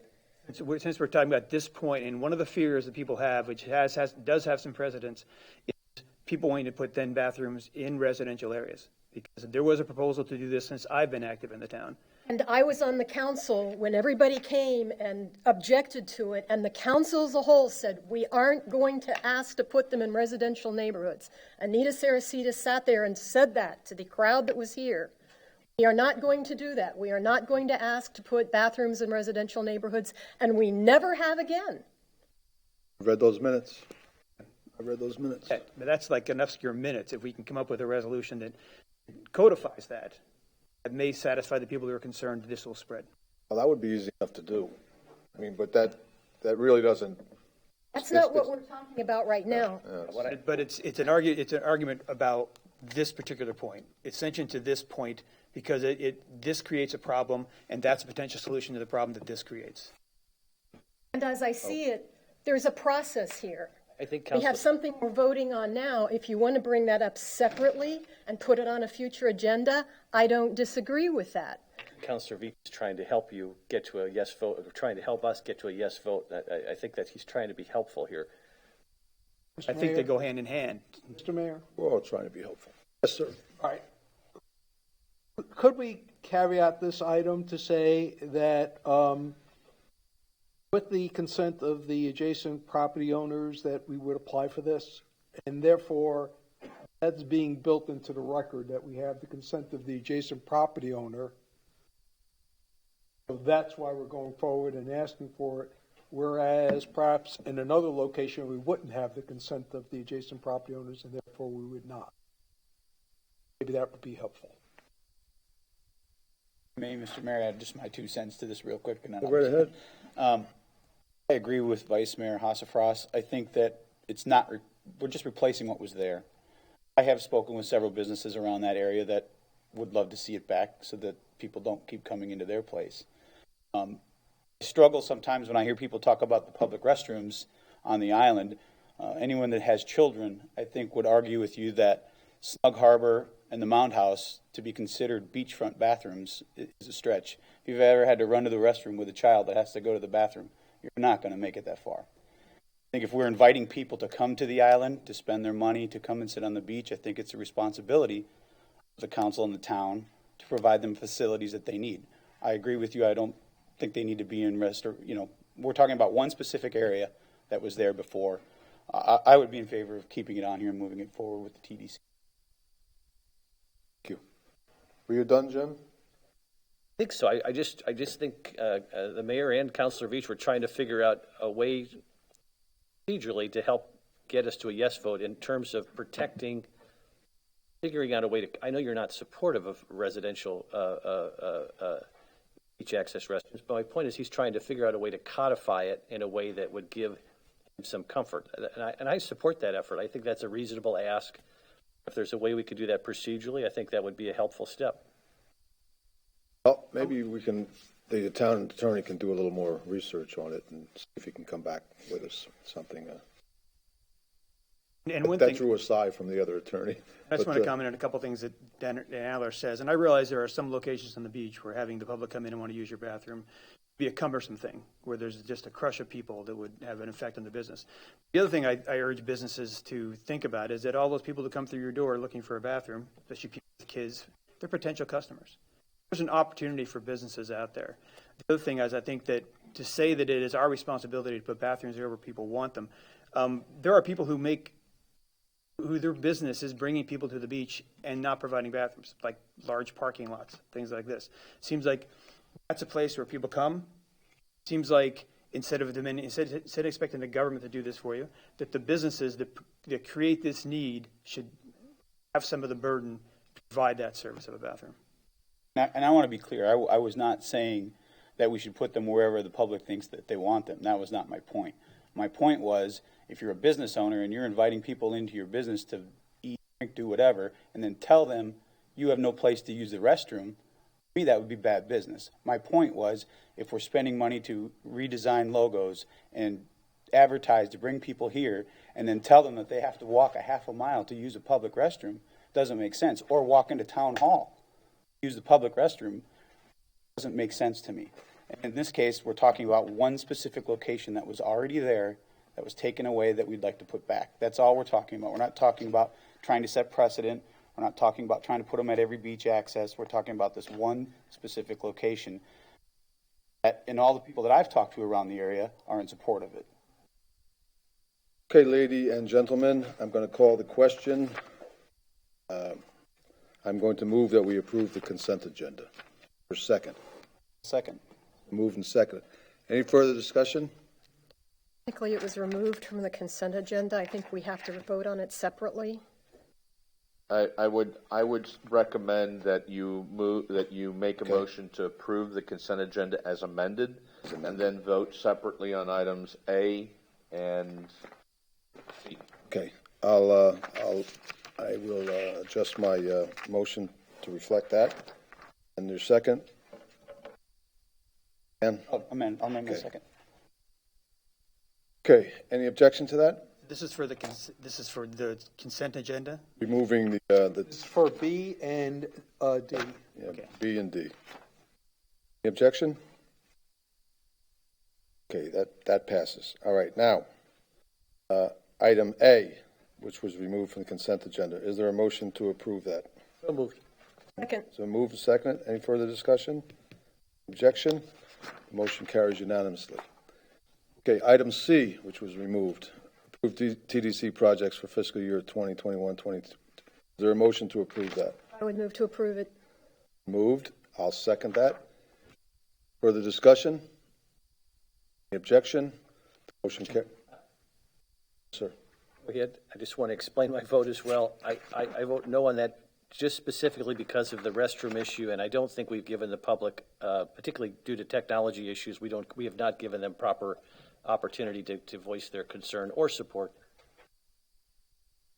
I think there'll be, just to add my 2 cents, there'll be more opportunities to voice their concern. Any other comment? I think I've said enough. Okay. The motion carries. Okay. Public hearings. Anyone want to take a 5-minute, 10-minute break, or do you want to keep going? Yes? Okay, we'll take a 10-minute break. It's 10:45, or approximately. End of the right now.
a chatty group.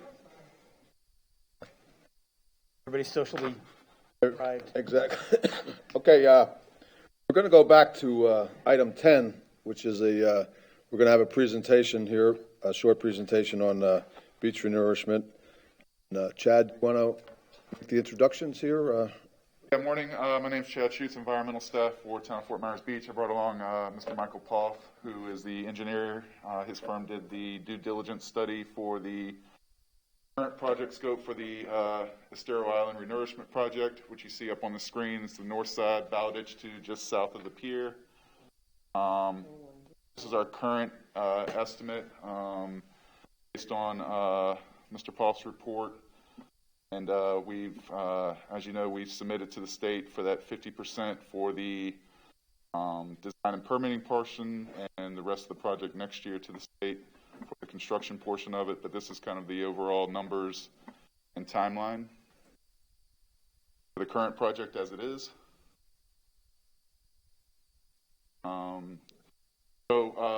I believe y'all were talking about this earlier. So FDP uses our monuments to mark the beach, and there's a report that designates what areas of the beach are critically eroded. So 175 to 200. So Bowditch to roughly around the outrigger, which is the Wyndham, just north of the Wyndham. Then 203 to 207, which is Cresciente to Sun Caper. Give you an idea of where those are at. Chad, just a quick question. Sir. You term erosion. I'm taking that literally in terms of the ocean eroding the island away. Do you also use the quality of the sand and the amount of sand on the beach under the definition of erosion, or is it just literally where the ocean meets the beach? Erosion is sediment being moved around by fluid, water or air. So the quality of the sand doesn't affect, if you have a big rock, versus little granules of sand, But I mean, like right now, the sand is along almost the entire beach is extremely hard and flat. If you wanted to build a sand castle, you'd need a pretty sharp shovel through many parts of the beach. That's not part of do you quantify that in any way? Does your team or does the engineer? So sand, coloration and grain size is an important factor in determining what kind of sand we're going to bring in. I meant in terms of just is that just you I'm just trying to understand if the compactness and the way it's formulated on the beach. I mean, there's times that the beach is extreme. I know it's ever evolving.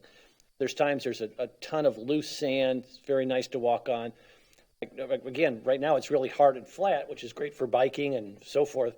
But that's not part of your evaluation, I guess, or is it? I guess, do you look at that as you analyze the beach? I mean, is it compact because the tide is kind of receded away? Very low, very flat, very hard. Yeah, so it's just gotten a different shape.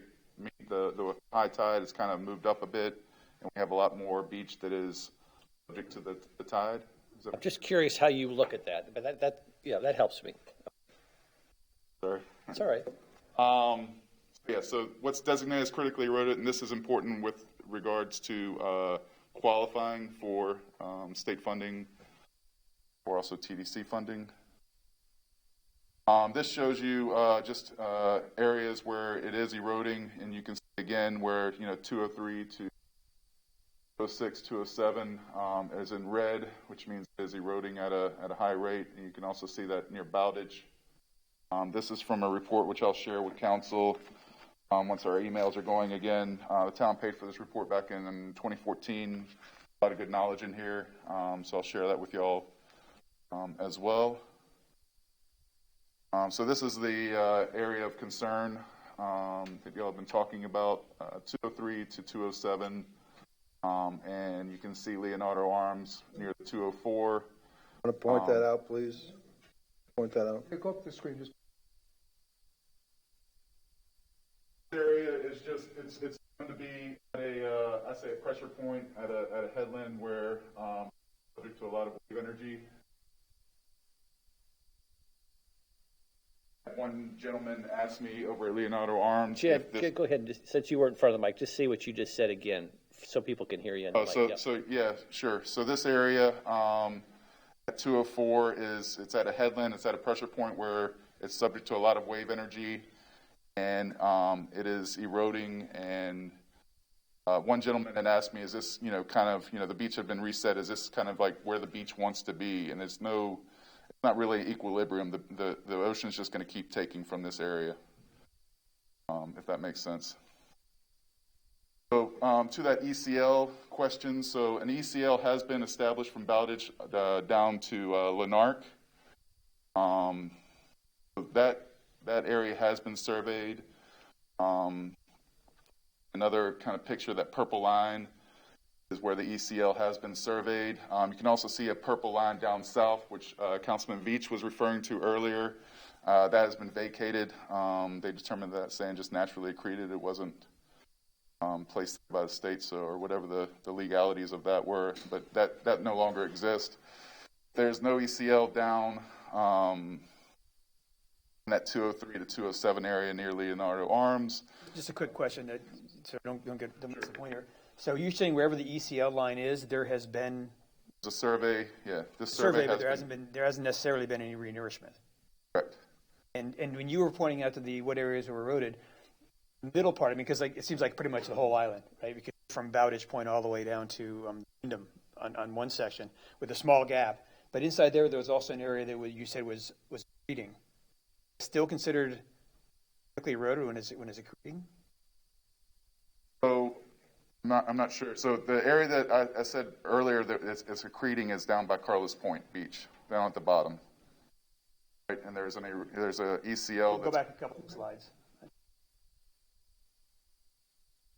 One where you had this one here. So this is showing what 83 to 87 is accreting, right?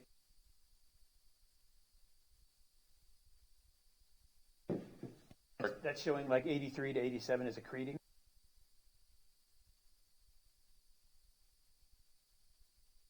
Erosion rate is.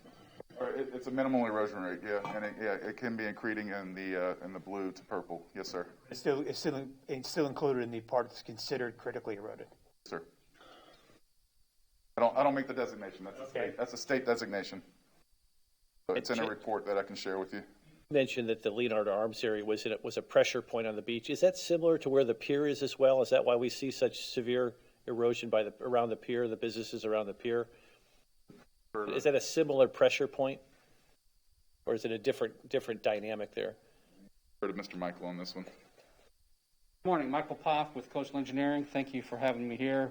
You can take your mask off while you're talking. Yeah, great. Sure. So, great question. The wave refraction processes on Estero are complex. Generally, sand along our coast moves from north to south. Estero Island, it's different. There are nodal points, which means divergence of sediment transport. And so the sheltering of Sanibel and Captiva protect north end, and there's actually sediment transport from south to north along the north end, which is why the terminal groin was built at the inlet, was to keep that sand on the beach. So there's also wave refraction that the pier changes wave patterns as it propagates through the pier. So that's why you'll see those patterns of erosion and accretion at different periods. Your question about the designation of the state critically eroding beaches. So the state of Florida has designated these beaches, except for that small section, as critically eroding. That's not going to go away, and you don't want that to go away. Even if there's an accretional period of time, overall it's still a critically eroding beach, and that allows you to apply and get state funding. So a lot of the times the accretional periods relate to when either sand was placed. Now in this case it's before the beach project, but the dredging of the sand of the inlet has been placed in the near shore zone. Some of that sand does make it onto the beach. So there'll be periods of accretion in the central part of Estero that's attributed to the beneficial use of the sand coming out of the inlet. Just another kind of point, I think, to what Councilman Adderholt was saying about by the pier, is that when there's a structure, a seawall or a rigid building, and when the water is up against that, then you start scouring and it accelerates the erosion. Correct. Absolutely. Armoring will accelerate the erosion because when the waves hit it, height goes up, it amplifies it, and that return wave then causes the extra scouring.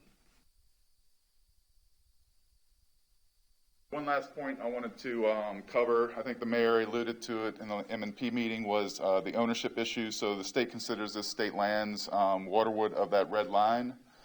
But in talking to FWC, we were discussing questions regarding raking, which they do not see as a public benefit, which would be needed to get those kind of permits. However, I also asked the question, well, what about renourishment? And they do consider the renourishment a public benefit because it is creating habitat. So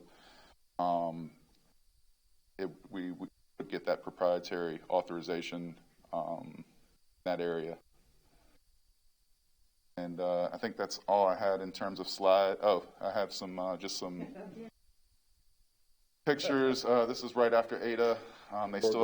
Those pilings have been removed now. You can see how it gets skinny. It's even pretty skinny at low tide, and over there by the mangroves, just north of Leonardo Arms.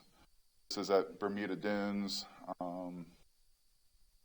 just north of Leonardo Arms. And also included Newton Park, the area where some beach. Questions? When I spoke to you some time ago, you mentioned to me about the private versus public aspects of this. Could you talk a little bit about what you were telling me then? Remember our conversation? About So Michael can probably talk to this a bit more. He's more familiar with the statute, but whenever we're getting state funding, I believe is what she's referring to. I can kind of go through all the different hurdles that you have to jump for state funding.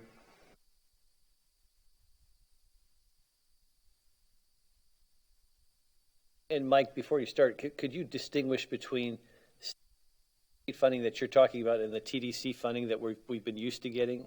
And have we gotten this in the past? Just if you give a little bit of background for some of us newer folks. Sure, absolutely. So in 2011, for that project, applied for and you received both TDC funding and state funding. At the time, the county was the local sponsor. Actually, the county was who was doing the applications. We entered into an interlocal agreement with the county to pay your share of that project. That equated to 4.4% of the overall costs of the 2011 project. Because it's 100% publicly accessible on the north end of the island, that's attributed to all the public parking, the public parks, access points, allow you to get from from Estero Boulevard to the Gulf. All those up and get you public access credit. The first thing you have to have is you have to be designated critically eroding, which you are. Secondly, you have to have public access. That section, 2011 project, which is now the current limits of the current project that you've applied for, also 100% publicly accessible, which makes you eligible for 50% state cost sharing. There was a study done as part of that project that determined the ratio of recreational benefits, storm damage reduction benefits of the beach project. It determined 88% of the project was recreational benefits. The TDC kicked in 24%, half of the recreational benefits of the local share, a portion of the storm damage reduction benefits, and then the town picked up the rest, which is how you get to that complicated percentages of who gets to for what. As you move further south down the island, we get away from the public parks and the public accesses. That percentage goes way down. In order to have a public access, you have to have a 5-foot wide or more path from the street to the Gulf. Anybody can access publicly on an equal basis. And then as you add parking within a quarter mile of each of those accesses, you gain credit. Bus stops also get you credit. You can have up to 211 feet of publicly accessible shoreline per bus stop, as long as there's a 5-foot wide access within a quarter mile of the bus stop. Now, the public access, does that have to be added for the public, like a right-of-way, or can it just be by an agreement with the owner of the access? It can be an easement with the owner of the property to get you there. As long as it's that easement period has to extend beyond the life of your funding agreement, which is basically related to your permit. If you get a 10-year permit for a beach project, then you have to have a 10-year-long easement to let public go in and out. And if the condos rent units to vacationers, that's the last way to get public access. Is if you are licensed with the Department of Professional Regulation as a vacation rental condo, you have at least 7 units. You can qualify the length of shoreline of the frontage of your property as publicly accessible. Hotels and motels would count too, but I don't think there's any. So, Michael, do you have any, we are dealing with Leonardo Arms at this moment. Do you have any facts and figures about that particular condo project or not yet? I don't think they're vacation rental condo. I know you were looking at the different condominiums down there. Yeah, so I think I saw a few individual units that had been registered with DBPR. Is that your question? Or are you asking, has there been a due diligence study with regards to the erosion at Leonardo Arms? They qualify. Well, they're looking for relief, and I'm just wondering if this is a private thing, or if it's public, or if it's a private public, or what direction what direction are we heading in here with this particular? I think it's going to probably be private public. Private public, okay. All right. My guess. That answers my question. Just for the record, in a prior incident that was going on with Leonardo Arms, my memory says that Leonardo Arms paid for the emergency situation that they had. The town cooperated in granting special permits and things for them to deal with their emergency. There was already a precedent that Leonardo Arms kicked in. It's good to know. Just a question on that, because I know there was a pretty significant beach restoration for the south end of the island. Was that different than the triage that you're referencing, Vice Mayor? Yes. Okay. Okay. Any more questions of Chad and Michael? Is that your presentation, gentlemen? Much, yeah. Okay. Well, thank you for coming in, Michael, this morning. Good to see you again, and we'll be in touch. Thanks again. By the way, I think it was you, Mr. Mayor, who mentioned that the board should reach out to me. I'm sorry, Roger, before they leave, just a quick question. So this public access equation that it's extremely complicated, that the north end seems to qualify more than the south end, and that's a state process, and I could ask the Vice Mayor the same question. Does the TDC have the same type of equation in terms of how they gauge their support? In other words, do they utilize all these public access points, public access, assessments as well? TDC doesn't literally use them, but the funds are often matched to what the state is giving us. If the state isn't kicking in, the TDC is less likely. If we had a triage issue, went to TDC, they wouldn't necessarily utilize the same state equation in terms of public access. The emergency situations that I mentioned before with Sanibel were in public areas, not private. That was my question. So the TDC would view those differently than they would in Yes. Thank you. So just to be clear, I did tell members of the board previously that we're using this firm, and they have already working on the beach, and that might be a good firm for them to contact to get some additional information. Very good. Now, is there any kind of action that the associations could take to improve the outcome of this? I mean, I'm thinking like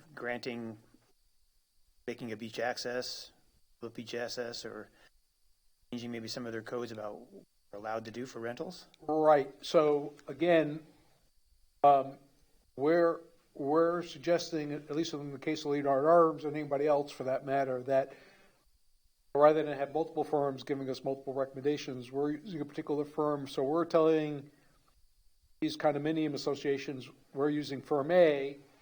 They can use any firm they want, but it would seem to me it would make sense for them also to contact firm A. Firm A could then give them guidance about here are things you could do to better access public monies. And to the extent, as the Vice Mayor said, that we can work with them, of course we would, but think they need to be taking an initial step of their own of reaching out to a consultant and getting some advice. Because the last thing we'd want to do is do something that they weren't in favor of doing, or they felt, down the road they said it caused another adverse action because we did something without walking hand in hand with them.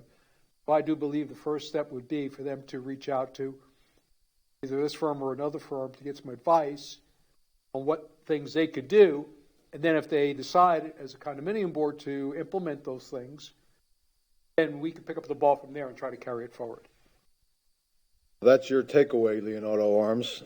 You want to take that back to your board and suggest that they get in touch with Michael's firm and see if we can do something mutually cooperative between us here. Okay? All right. Yes, sir. If I could, Michael Poff again. I certainly appreciate the referral and all.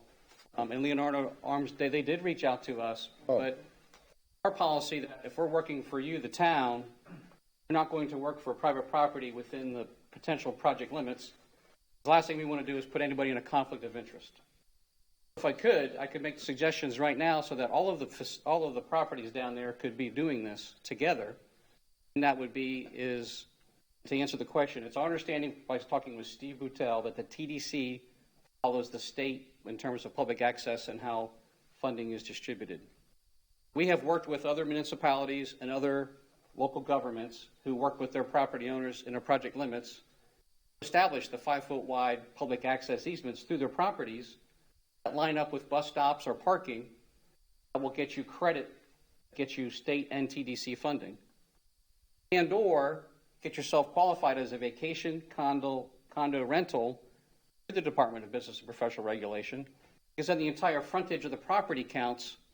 All of a sudden, you've just increased your cost sharing significantly. So if you were to map any of the 5-foot wide accesses that exist today or create them in the bus stops, in the vacation rental condo designations, you can add up the length of shoreline. Let's say it's 4,000 feet, just from 203 to 207, 4,000 feet, a rough number.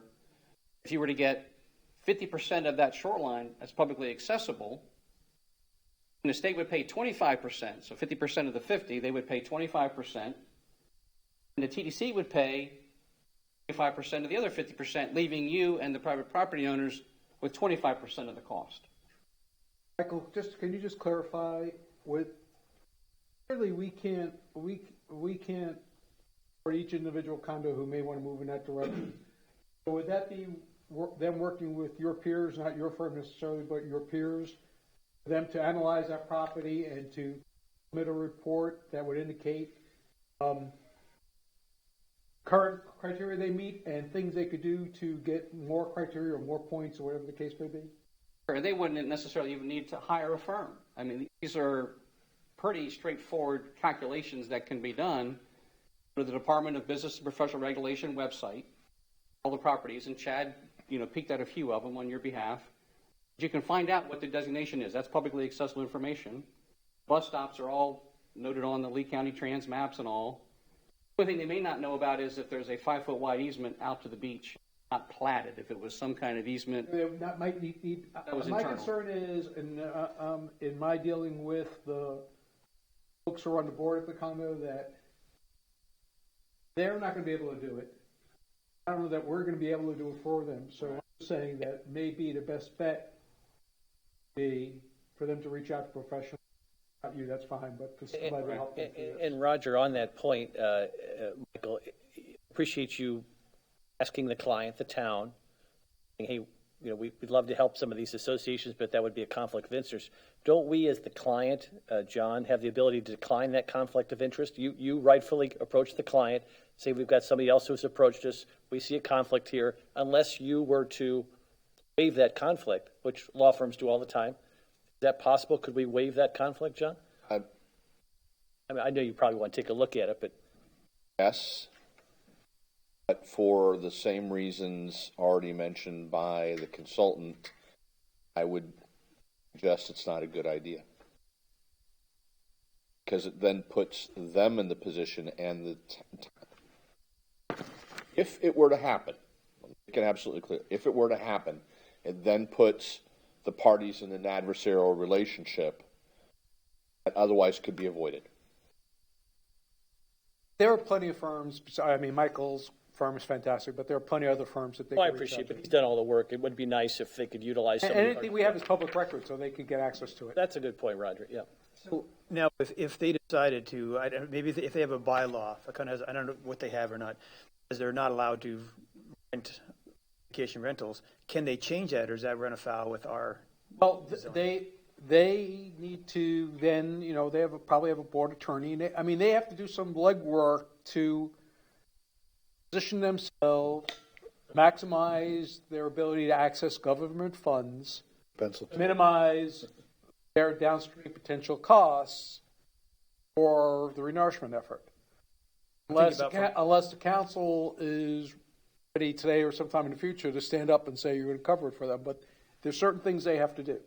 I'm thinking like someone who in a monthly rental area can't start renting up. I don't think that's the issue. Okay, I think the issue is if they have a limitation in their own bylaws, they could correct that. I don't think that would put them afoul. That would put them afoul of the town. Right. Okay, thank you, Michael, Chad. That was a very good conversation, and I'm sure there's many more to come. Thank you very much. Thank you. Okay, we'll move on here. We're going to go to let you all take your leave. Thank you for coming down. Thank you. You find out, but maybe we're not that popular after all. Can we make a comment or not? Oh. That was a clear answer. But I shouldn't say that. If you want to stay till the end of the meeting. I find it so interesting that we have that easement for thousands of people that pay taxes, and that's not eligible compared to a free easement for visitors. Do you see my? I see what you mean. Thank you for listening. Okay. All right. Have a good day. I can't change it. Okay, we'll move on to the public hearings. First one, I'll just read it. It's ordinance 20-17, special events. An ordinance of the town of Fort Myers Beach, Florida, amending chapters 6, 14, and 34 of the Fort Myers Beach Land Development Code, revising chapter 22 of the Fort Myers Beach Code of Ordinances, providing for severability, codification, scrivener's errors, conflicts of law, and providing for an effective date. We're going to open this hearing and then schedule the second reading and final adoption for the January 11th meeting at 9 a.m. Open the public hearing. Anyone who wishes to speak? Jason, did you want to say anything about this? Sir, how you doing? Jason Green, Community Development. We're which one are we on here? Okay. Special events.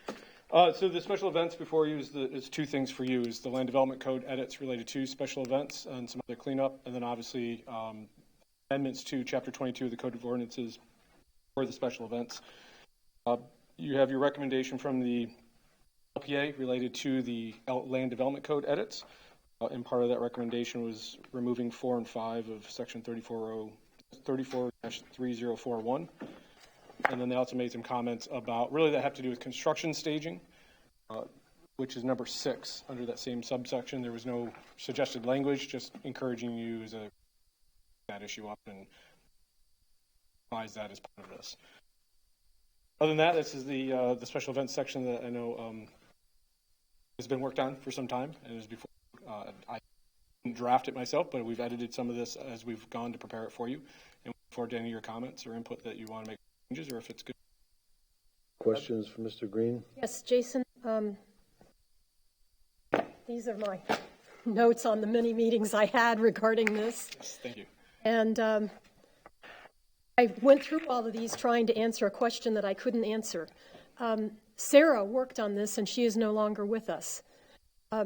The temporary use sections, which is where the LPA suggested that we not delete some things, I believe Sarah recommended those deletions, but I couldn't find why in my notes. Generally, when we did it was already somewhere else in the code, so We could, I think we I'm could asking- track her down and Yeah, I'm see if we asking can if reach out to her before the first and next hearing, if you could contact Sarah and ask her if she remembers why we suggested deleting those two sections. She's Or- hoping you remember, but Well, we'll that follow was up. the part she worked on. She had the knowledge of temporary uses that I didn't have, and I was kind of on the special events part. So I believe that was the part that she made the recommendations about. So my conversation with the LPA was that, in line with that, which is in lieu of being a conflict with state or federal law or something like that. That's what I think the recommendation from the LPA was, is other than it being a conflict. So I guess that would be the But same what I'm question saying you. is, I think it's already might be somewhere else. Right. We were trying to remove duplicative language. So that might have been the reason, and if we could just check with Sarah as to what her logic was, because I can tell you in working with her, she was excellent. She didn't recommend stupid things. So I'm sure she had a really good reason for why she did that, and I'd hate to just, without her input,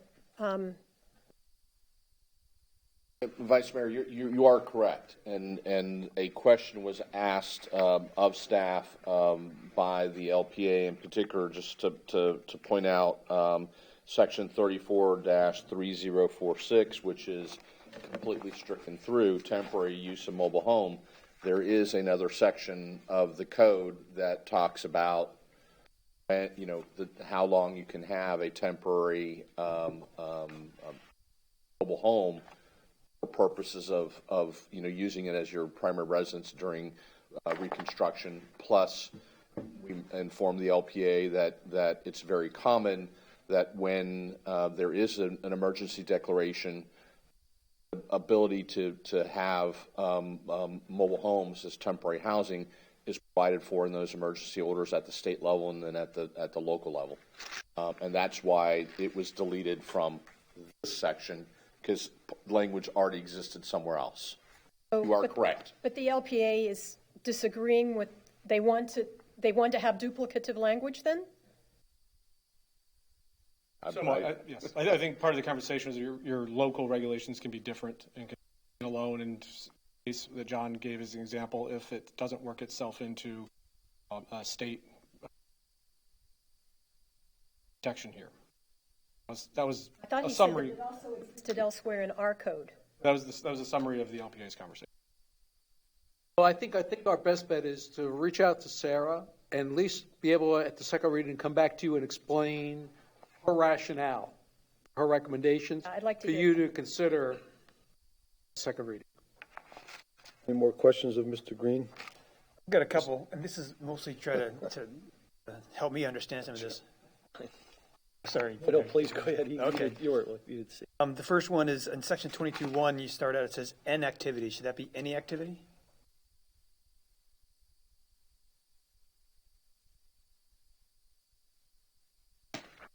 Are you on the updated one that we received?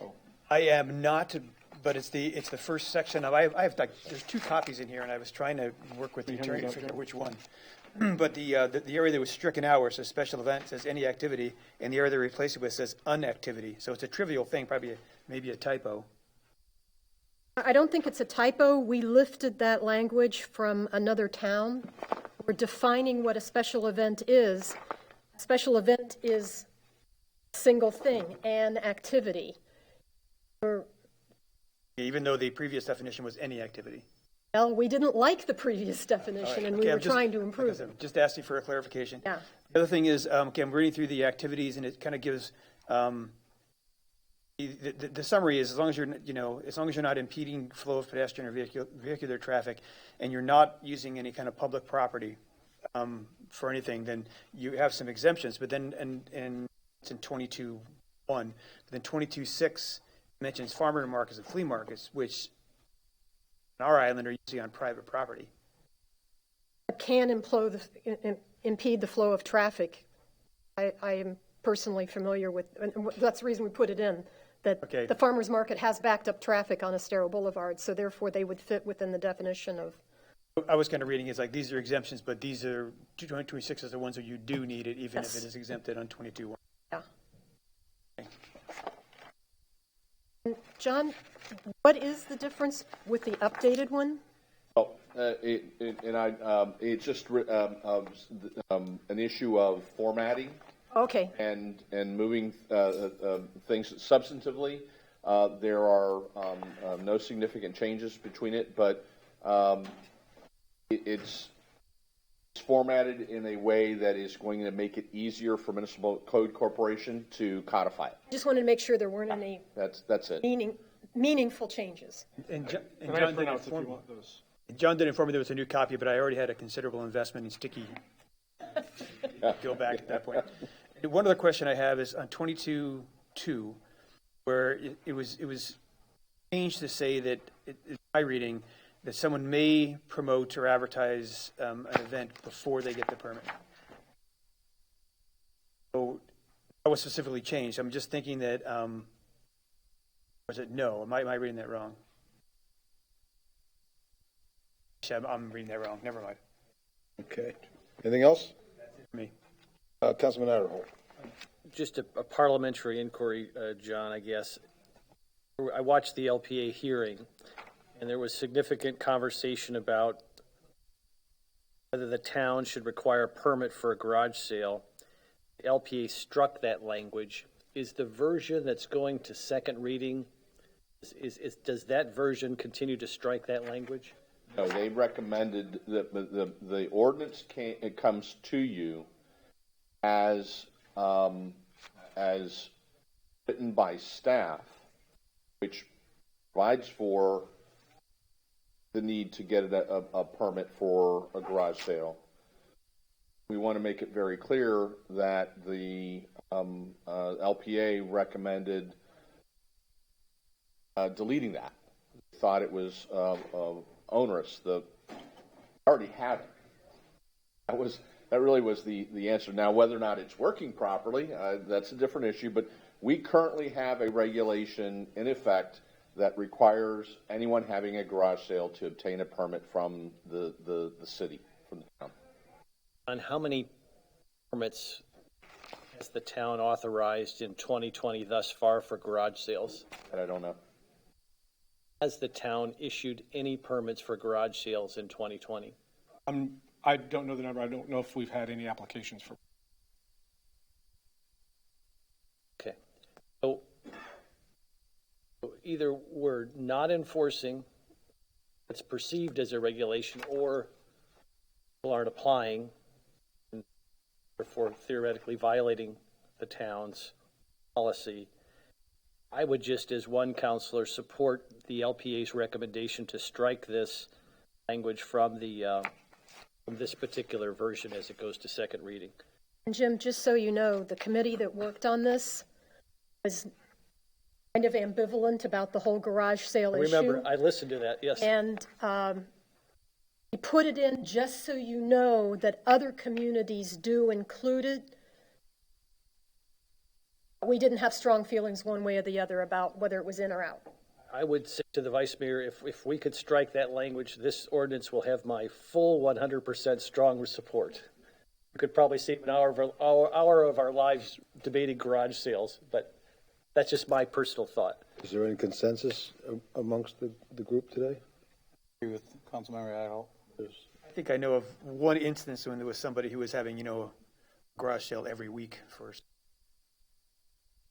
I think that's what it's trying to avoid, is somebody who makes a business out of having a garage sale. You're absolutely right. And I thought long and hard about that because I listened to the LPA debate, and I thought possibly not the most efficient, but, I'm always challenged when the kindergarten teacher makes all the kids stay in for recess because one child misbehaves. So I hate to require permits of the whole town because one or two people on the island are abusing the limit of 2 garage sales a year. It's a legitimate concern, Councilor Veach. And so what I was wondering is the town, since the language is somewhat vague and could be enforced, if somebody filed a complaint and code enforcement went out and they said, okay, we've been out there once. Unfortunately, the neighbor would have to file it again. But on that third time, they would technically be in violation of the town's ordinance, which is vague. But at least that's some way to prevent what you're talking about, because I think that's a concern. It doesn't seem to be pervasive across the island. So instead of making every single person on the island get a permit for a garage sale, maybe we could handle it that way, maybe, just thinking out loud. Taking away the permit requirement, but keeping the restriction. Yes.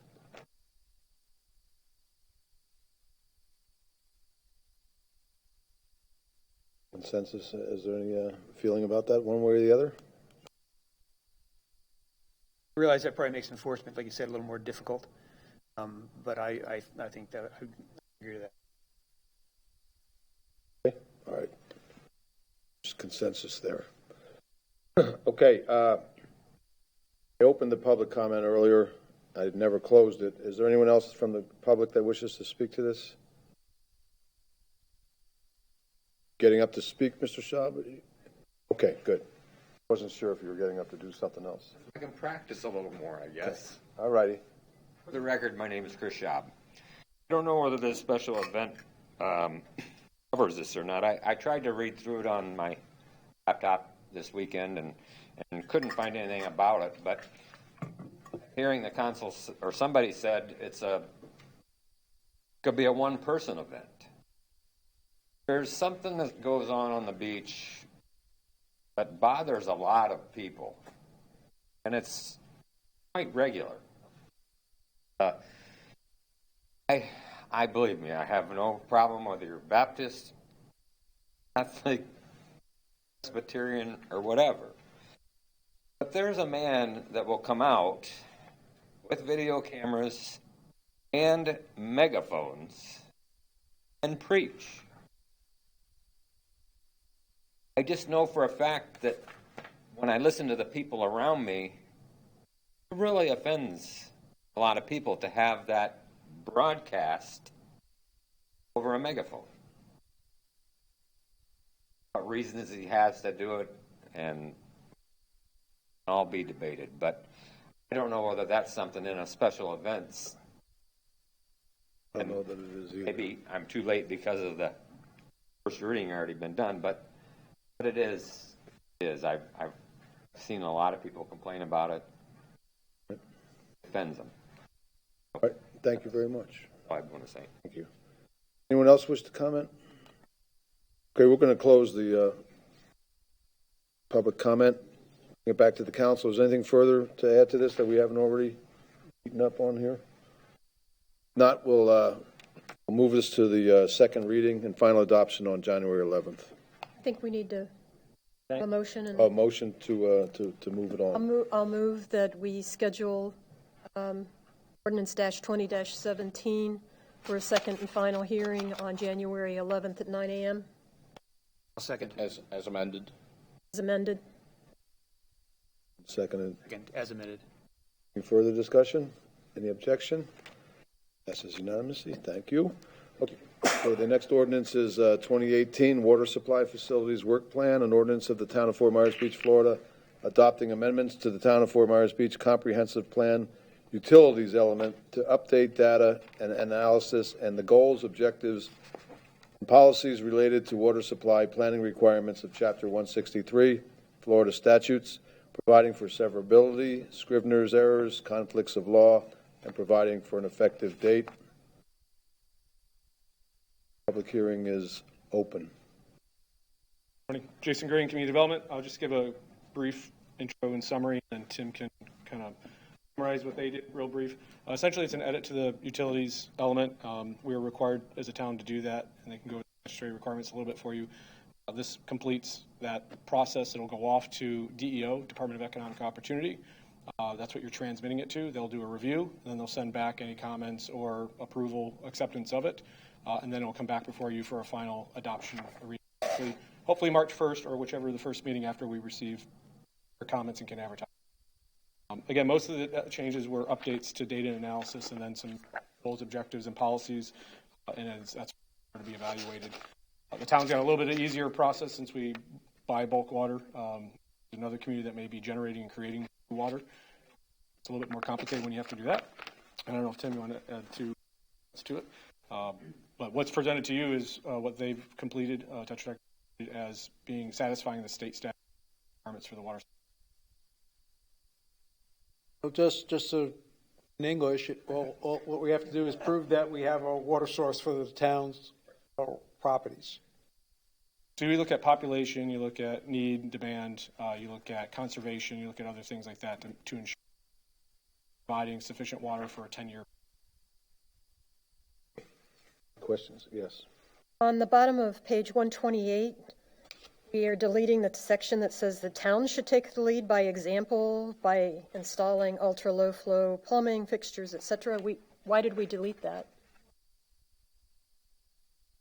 That's now actually a Florida Building Code requirement. We have to anyway. It's redundant. Thank you. Other questions of the staff?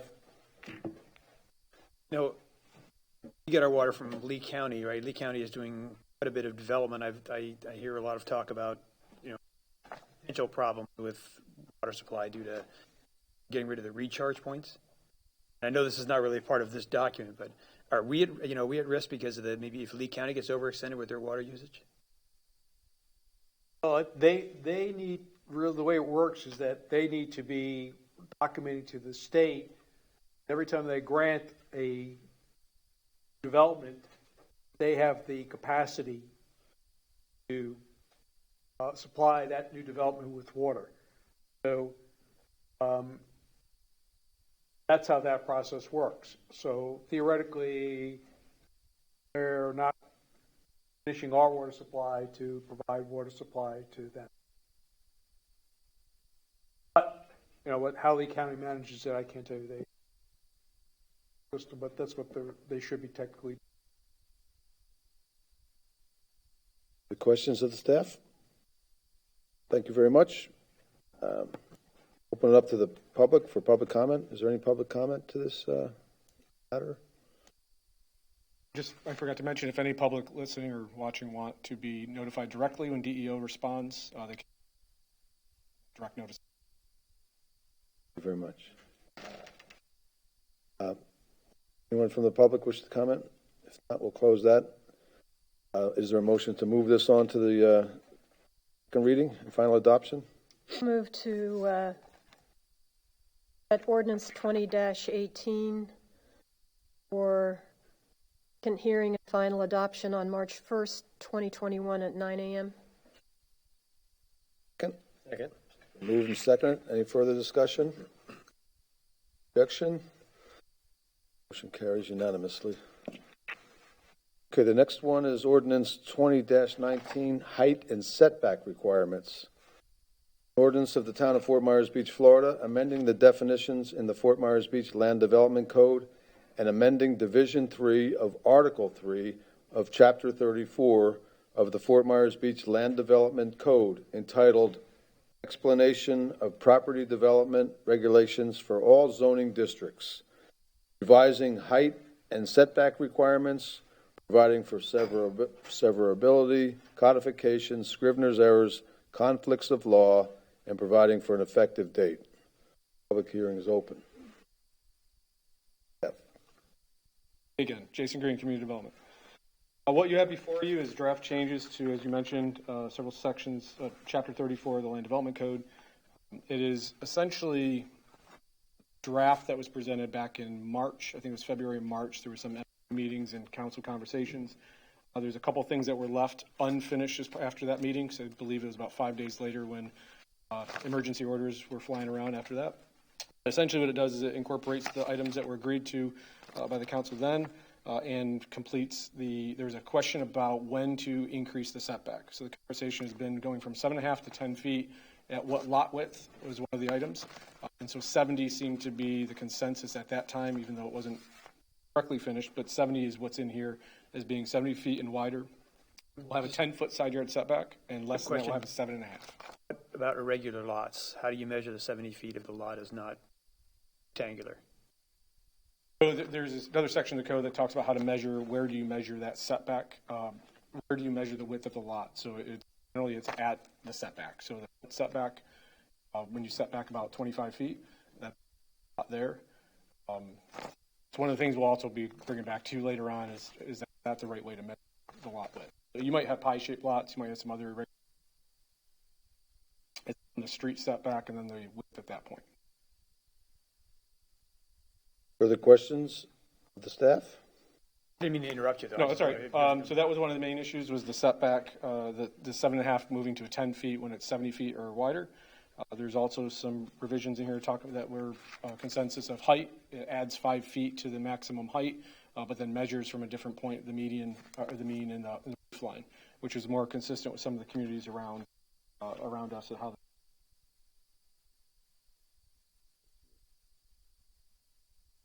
While Jason's looking, just to perhaps give you some comfort. Any lot could come in and ask you for a deviation through our application process.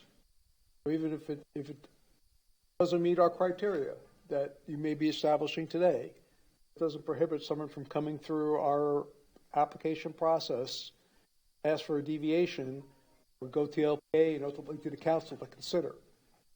So what you're basically creating is the rule, and then people can try to apply for an exception if they feel their situation warrants that. Jason, given what Roger just said, we're in a coffee shop and someone says, hey, I saw something about this setback requirement thing on the agenda. What does that mean in English? What's the practical impact of what we're passing today for those who might be watching? It's an attempt to try to create a carrot, so to speak, to think of setbacks and height in a different way. So what's included also in this is provisions where not just going to the 10 feet for the wider lots, but if you want to get a third livable story, you want to get an additional 5 feet of height on top of what we're already changing as the max height, there's carrots, so to speak, things in here that say if you do A, B, and C, then you can get those. It was trying to create opportunities for flexibility in design without having the massive towers, the 15-foot architectural towers that people were complaining about mostly. Because those 15 feet on top of the height that we already have is what most of the complaints we were hearing is it's overpowering to the person that's next door. It's basically what it's trying to do is saying that if you're willing to bring your building in from the sides, make the side setbacks wider, qualify for more height. That's open up the view corridors and not have this thing where basically you're in house A and you can hand a cup of kitchen to house B through one of the windows because you're so close together. Very well said. I think both Councilor Allers and I were on the LP when this thing went through and fully support it. This concept of if you go over our South Bridge and you go past Lover's Key and you go into Bonita on Hickory there, you'll see these giant boxes with no space in between, no ability to see the ocean, no view corridor to see the ocean. And I would just say this is just an attempt. It's an incentive, if you will, to try to, for those opportunities left to build, to try to create some view corridors, some ability for air and sun in between buildings in a way that is not punitive, but it provides incentives. I was just struck yesterday. I was coming out of Publix, and I'm still new enough here where on the island where you come out of Publix, just picture yourself in a car coming out of Publix, look right across the street, and there's a condo there called Seaside. You can see underneath there, because the whole first floor is open with the exception of some pillars, and you can see the ocean beautifully. The more we can encourage that, maybe not to that extent, because that's a pretty unique situation. I just think it creates an openness in our island, and it sort of democratizes that view of the beach in ways that people driving along Estero could occasionally catch a glimpse of the water where possible. And I think it's a real positive step in the right direction. I echo those comments. If you call it the ocean one more time, I'm going to give you demerits. Fair enough. Just so I understand kind of what we're talking about here is that, okay, so there's a couple different sections, but if the second livable floor comes in 5 feet and they can get 5 feet more height, and if they want another floor, that means they basically have to shorten it somehow. So the height limitations within the current code, so the number of stories and the height don't really match. You physically get 3 livable stories within a lot of the height that we allow, but you're not allowed to have that third. This is just saying this allows for the option if you do certain things, or and it gives you options. I think to your point, LPA version from last year had a list of things that you had to do. Get those. Now it's a little bit less than that. You have to do one item and you have a choice of 2 or 3 other items. It gives that flexibility of design. It's not mandating, such as enclosing the entire bottom. If you leave part of that open, a large part of that, then that's one option. But yes, so the point of it was you can physically, if the architect or whoever designing can get 3 stories in there, you can do that additional setback, then allowing them to do that when physically the number of feet that we allow does allow potentially for them. It's not just setback from the base, it's also setback with subsequent floors. Correct. So there's the tier effect is part of the options that you can, and how far you go and how many steps you want and how much height you want, yes.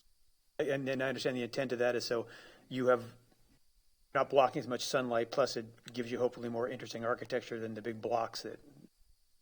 Right, right, correct. It prevents or tries to prevent the complaint that we've had, which is the massing of the flat side towering over other properties. That creates a visual that's unappealing, according to the complaints we've had. I also noticed that there's a vegetation, the side yard. Right, that was a big discussion in the March meeting. There was originally it was 4 to 12 feet was trying to be open, and the council at that point just picked 6 feet. So that means if there are 2 large houses that are next to each other, that the vegetation between them is 6 feet tall. Is that the way I'm reading that? Correct. That's what that. Right. They were going back and forth on multiple meetings between the 4 to 12 foot of max, put it to 6. Right. Pull it to a fence. So it's going to be shade-loving vegetation down there. Well, it's blocking. It's the screening part of it. You're allowed to have some trees grow above that. It's just screening of a hedge, which it matches the fence height. So just to be clear, so if we're going to try to create more space between 2 houses, it's see-through, but then you're going to block the view through the use of landscape, we really haven't accomplished anything. The idea is to create the space and then also create the view corridor. The building's that high, I don't see privacy issue anyway. I mean, like you said, even the buildings are next to each other. If they're 25 feet up in the air, you're going to get a vegetation screen then. Again, this is something that someone voluntarily decides to do. So they're making that decision that this is in their misuse of their property. But people can do what they're doing now. This is an additional option. I'd just like to say for the record that one of the most common things that people have come to me about as a council person are the monstrosity, ugly houses that are now beginning to make our island look like Hickory Boulevard. It's a consistent complaint that I get. In my opinion, this ordinance does not go far enough to help that. It's a compromise. So I'm willing to vote for it so that at least we have something. But I have been advocating all along to go further than this. One of the things that I would like to see staff work on in the future is the footprint issue. Our current code allows this huge footprint. It doesn't include the pool and all those pavers, et cetera, be part of the footprint, when in reality it is. I mean, the entire lot is covered with non-natural elements. So I'd like to see us go further with some other things that could help this issue in the future. But this is a compromise. I believe in compromise, and I'm in favor of moving forward with it. Aren't there already some regulations to how much impervious surface you can put on a lot? Yes, and what I've seen personally is that the people start out doing that, and then 6 months later, after the final inspection has occurred, they come in and they put pavers all over where they didn't have pavers before. We need to strengthen that somehow, where those kind of things are included in the footprint. Any other questions of staff? Thank you. Open it up for public comment. Anyone from the public that wishes to comment on this ordinance? Hearing none, we'll close that, and I'll entertain a motion to move this to the public hearing, final adoption. Okay, I'll move ordinance 20-19 to be scheduled for a second hearing and final adoption on January 11th, 2021 at 9 a.m. Second. Moved and seconded. Further discussion? Objection? Motion carries unanimously. Thank you very much. Okay, we'll move on to the administrative agenda. Item A is the replacement vehicle. Approve the purchase of the replacement vehicle from Sam Galloway Ford in the amount of $40,457.25 as budgeted in fiscal year 20 budget. Piggybacking Lee County contract ITB 160545 and authorizing auction of the old van to replace the 2011 Ford F-350 XL passenger van.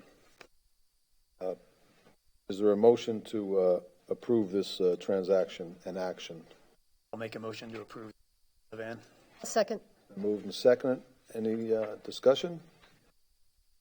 Objection? Motion carries unanimously.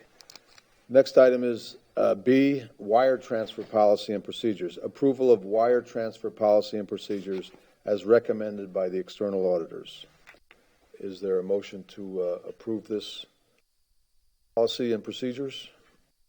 I think we continued this previously because there had been disagreement from the audit committee, and we were going to go back and try to mend some fences with them about it. That's the following item. Is that the following item? Yeah, that's. My apologies. Mr. Mayor and council members, this wire transfer policy replaces or updates the previous policy, which was dated 2014, kind of outdated, particularly with respect to electronic fund transfers and detail of those. So, on basis recommendation from our auditors, we're more or less updating this, and the audit committee did approve this. This is Walter Pierce, ladies and gentlemen. For those who haven't met our new finance director, I don't know if you all have met Walter yet. Yes. Okay, you have. Okay, good. Okay, well let's dispatch this item, and then we'll get to the investment policy. Okay, is there a motion to approve this transfer policy and procedures as recommended by the external auditors? So moved. Moved. Yep. Been moved and seconded. Any further discussion? Any objection? That passes unanimously. Okay, now the next item is the investment policy. This is to rescind the town investment policy, prevent misunderstanding on how the town should invest and report on any excess funds available. Also to avoid continued audit noncompliance. Now, Finance Director Pierce, if you want to take us through this. Just in summary, this has been discussed by Mr. Lang and some other finance staff to the audit committee that this policy kind of handcuffs us and the town, particularly not just with respect to training. That requirement's been met, but what do we provide as far as a investment report? And I addressed the committee. I just kind of made the case that it's a good policy, but I just don't think it's applicable for the present investment situation that the town now faces. I've done a couple of investment reports and monthly, quarterly to various cities and towns that I've worked for, and in those cases, your unassigned fund balance is well in excess of or is significant. Ours here at the town is, we're hoping at the end of September, this is right around $2 million. Well, that $2 million might sound like a lot, but that we use that money up front to pay projects and then hope we get reimbursed timely to replenish that. So it's a constant in or out. There's not a whole lot available there to invest. So doing a financial or an investment report is just, it's just not where we are right now financially. Hopefully in the future, that unassigned fund balance continues to grow. I gave the example in Madeira Beach, that figure is $10 million. It's unassigned. And yes, we have that spread amongst 4 or 5 different banks. Yes, then you do want to do an investment a report, which I did quarterly, which lists the yield, how much are we making in those various banks. So after providing this information and a lot of discussion with the committee, Yes. they decided to repeal it, but we are working out a compromise, which is a finance policy reporting policy, which I think the committee wants just timely reports, particularly that lists debt and what the debt picture is, and a little bit of cash flow management statistics or facts as well. That was very well said. As you're aware, council members, I'm the liaison to the audit committee. And this particular item was hashed out quite a bit, and under the guidance of Mayor Hughes, the chairman of the committee, an agreement was reached that was came up with by Council Member Steele, Jim Steele, as somewhat of a compromised language, which will eliminate any apprehensions on either side to the situation right now. That's in the works, and everybody is in agreement about it right now, and all we're doing is giving them our blessing right now with this. Did I get that right, Yes. Finance Director? Okay. Yes, Mayor. All right. Okay. Any further discussion about this? Okay. If not, is there a motion to rescind the investment policy to prevent misunderstanding? Just for the record, I think the vote was 6-1. Is that correct? Yes, the vote was 6-1. Yes, and the one against was more on a technical issue, which really wasn't absolutely germane to the issue at hand. So, I'll make a motion to rescind the town investment policy. Second. move and second it. Any further discussion? Any objection? The motion carries unanimously. Thank you. Thank you, Finance Director Pierce. Thank you. Okay, the next item is item D, which is Matanzas Inn CPD. This is to determine if the Matanzas Inn Commercial Plan Development Project has conditions of approval for phased development. Mr. Green. More time. Jason Green, Community Development. Before you is a request by the property owner for you to consider the basically analysis and whether you agree with his assessment of meeting condition number 5 of the original CPD. He has a building permit waiting. I forget what the size of that structure is, but it's been held up at this point simply because of the timing. In conditions 5, I'll read that to you briefly so you can, that's really what the discussion point is going to be. He has submitted his letter of what he's done on the property and believes that satisfies the initial part of condition 5. Parcel A may be developed in phases in any order, but a certificate of compliance for the initial phase must be reasonably requested no more than 60 months following the town council approval of this amended CPD. Town council approval was September 9th, 2015. That's why we're before you, because of that 5-year timeline. There's a question about whether if that condition is satisfied, that first part of it, then the second half kicks in, and he has the remaining time, the total 60 more months to complete the entire project. If not, then he has to come back before you for a CPD for the site concept plan for that CPD. I'll turn it over to the property owner, and over and explain to you what he's done on the property. What was staff recommendation on that, Jason? This is one of those PDs. There's a couple of them in the same time frame, about 10, 12, 15 years ago. It's very difficult to tell the phasing on the there's a lot of existing structures, existing improvements, with drawings of buildings that are going to be over and raised. And it's really almost impossible to tell what was going to be done and what phase is a phase. There hasn't been any, I don't believe there's been any vertical construction of buildings. I think there's been some remodeling, some other things. So it was really hard for us to tell what the intent of that phasing plan would be. We would never recommend that type of agreement to you. It's too vague. It's not well enough defined so that we would never create an agreement that we would get after, after 5 years, we couldn't tell if the conditions were met. We would set up an agreement so that whatever the time frame the town council, the LPA recommended town council, and town council ultimately approved, that we would know that you either hit the mark or missed the mark within that timeline. So that's why we're here today. For whatever reason, it was done the way it was done.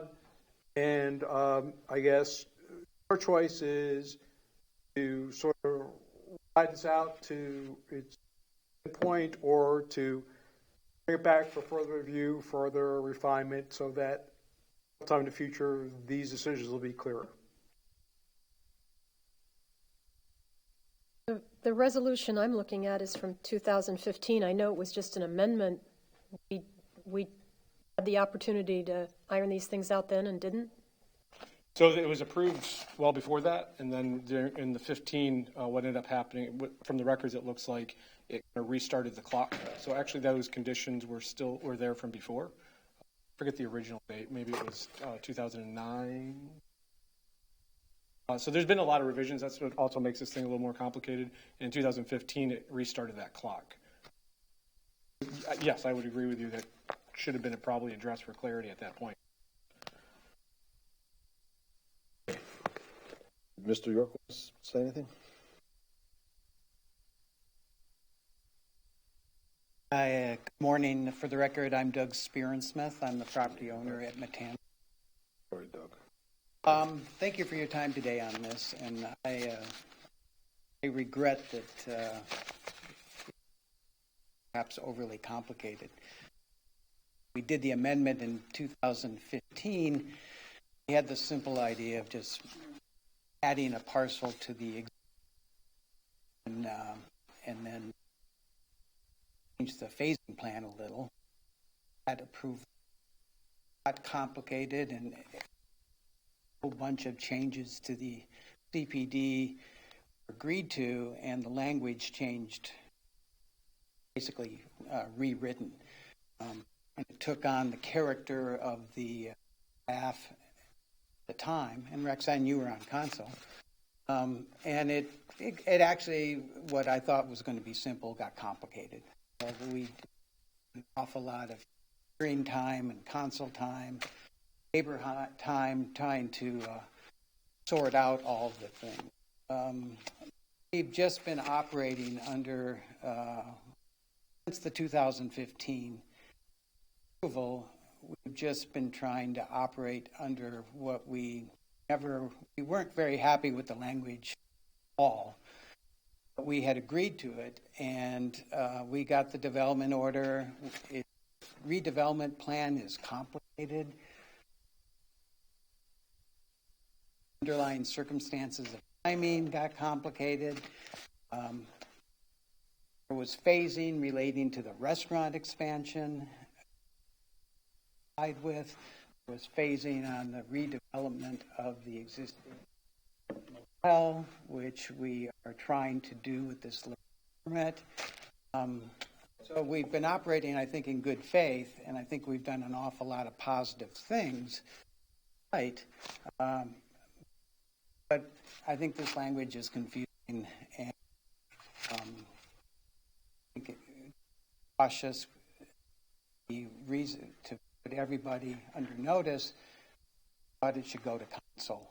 And I did not want to, frankly, resubmit it as another amendment to clarify the issue, because the only thing we're trying to resolve is the rest of the development order, working with the town on the sidewalks on Crescent Street, trying to coordinate our construction with the reconstruction of Crescent Street.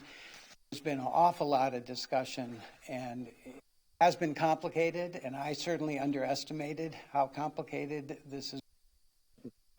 But I think we are pretty close to crossing the finish line, and we wanted to come in front of you. If there is any questions, I'd be happy to address. Questions of Mr. Spearensmith? Questions? Oh, go ahead.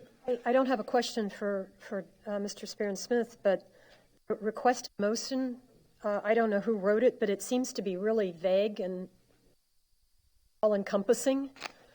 If this is just a timing issue, then I'd be willing to do a motion that says something about timing, but this motion says that they've met the conditions, which kind of implies that beyond timing, that there are other, that we're finding they've met all of these conditions that were put in place in 2015. So I guess the motion kind of bothers me. It seems large and vague. Are you following me, John? No, I am. I was just, certainly I read the blue sheet and approved its placement on the agenda.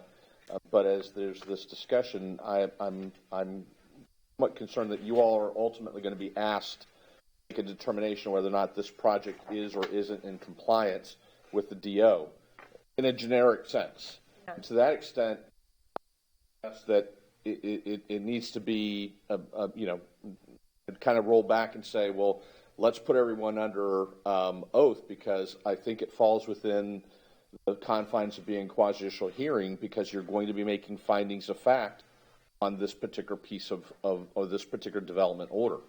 We can continue it to the next meeting and set it up in that manner, but you're being asked to, as I understand it, to review the DO and based upon what you've heard, make a determination whether or not the property owner is in compliance with the timeframes, the benchmarks, lack of better description, in the DO so that it continues to be a valid, active development order. And that certainly would be quasi-judicial nature. So we can either retroactively swear in the witnesses, Mr. Green and the property owner, or we can potentially, if you still have questions or are uncomfortable with the information available to you to make that decision, is to put it back on a future agenda as a quasi-judicial public hearing item, swear in the witnesses, and get more information from your staff before, as well as the property owner, before you move forward.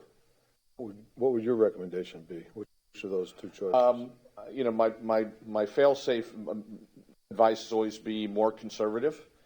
So I would say that at bare minimum, if you move forward, is to swear in the witnesses. Okay. Yes. So we could, it's 12:15. This gentleman's been here for 3 hours and 15 minutes. So we could today have them sworn in and resolve this today. Then stay within your comfort level? Well, not only my comfort level, but your comfort level that you have enough information to make a decision. I meant procedurally, we could stay within your comfort level. Okay. So I was going to say that we're basically being asked to make a determination that the staff could not determine. Well, let's ask them again. Let's ask that question again, because I tried to get that out of Jason. We need a little bit more help, Jason. What we're asking you for is if you find what he's done in improvements meets the intent of the condition that was approved by previous council. I know you don't like the way it was set up in the past, and I understand that. But given that, and given your analysis of the situation, are you comfortable recommending that the council move forward? I mean, us moving forward with, you mean is what our recommendation of yes, whether he has or not? Yes. His he hasn't been sworn, but his testimony was about the kitchen remodel and some of those, and if those are in called out phases in the plan, potentially meets the intent of, and it said any phase. That's where the conflict comes in. Did that really mean what improvements were supposed to be included? So we could go through that with him under oath and resolve it today, right? Yes. Okay. I have real reservations about this on several levels. First of all, are we following some process that's set forth in our code? It doesn't seem to me that we are, because nothing's cited that gives him the right to come in and ask to do this. It seems like staff is just being nice and letting him do it. I asked that question of Mr. Green when he first came over. I asked him if there's a code provision, and I can't tell you off the top of my head right now without looking at the code, which I can do in a 2-minute search, because I do have the code up. But I would defer to Mr. Green on that question. Why don't we hear from Mr. Green, and then you do your research there. So really the process that the property owner and I have been discussing is staff could do findings, say denial or approval. So let's call it a denial. No, we don't believe that you've met the intent of that condition. Again, that's the trouble when you're always interpreting a condition by a body. You have to administratively make that decision.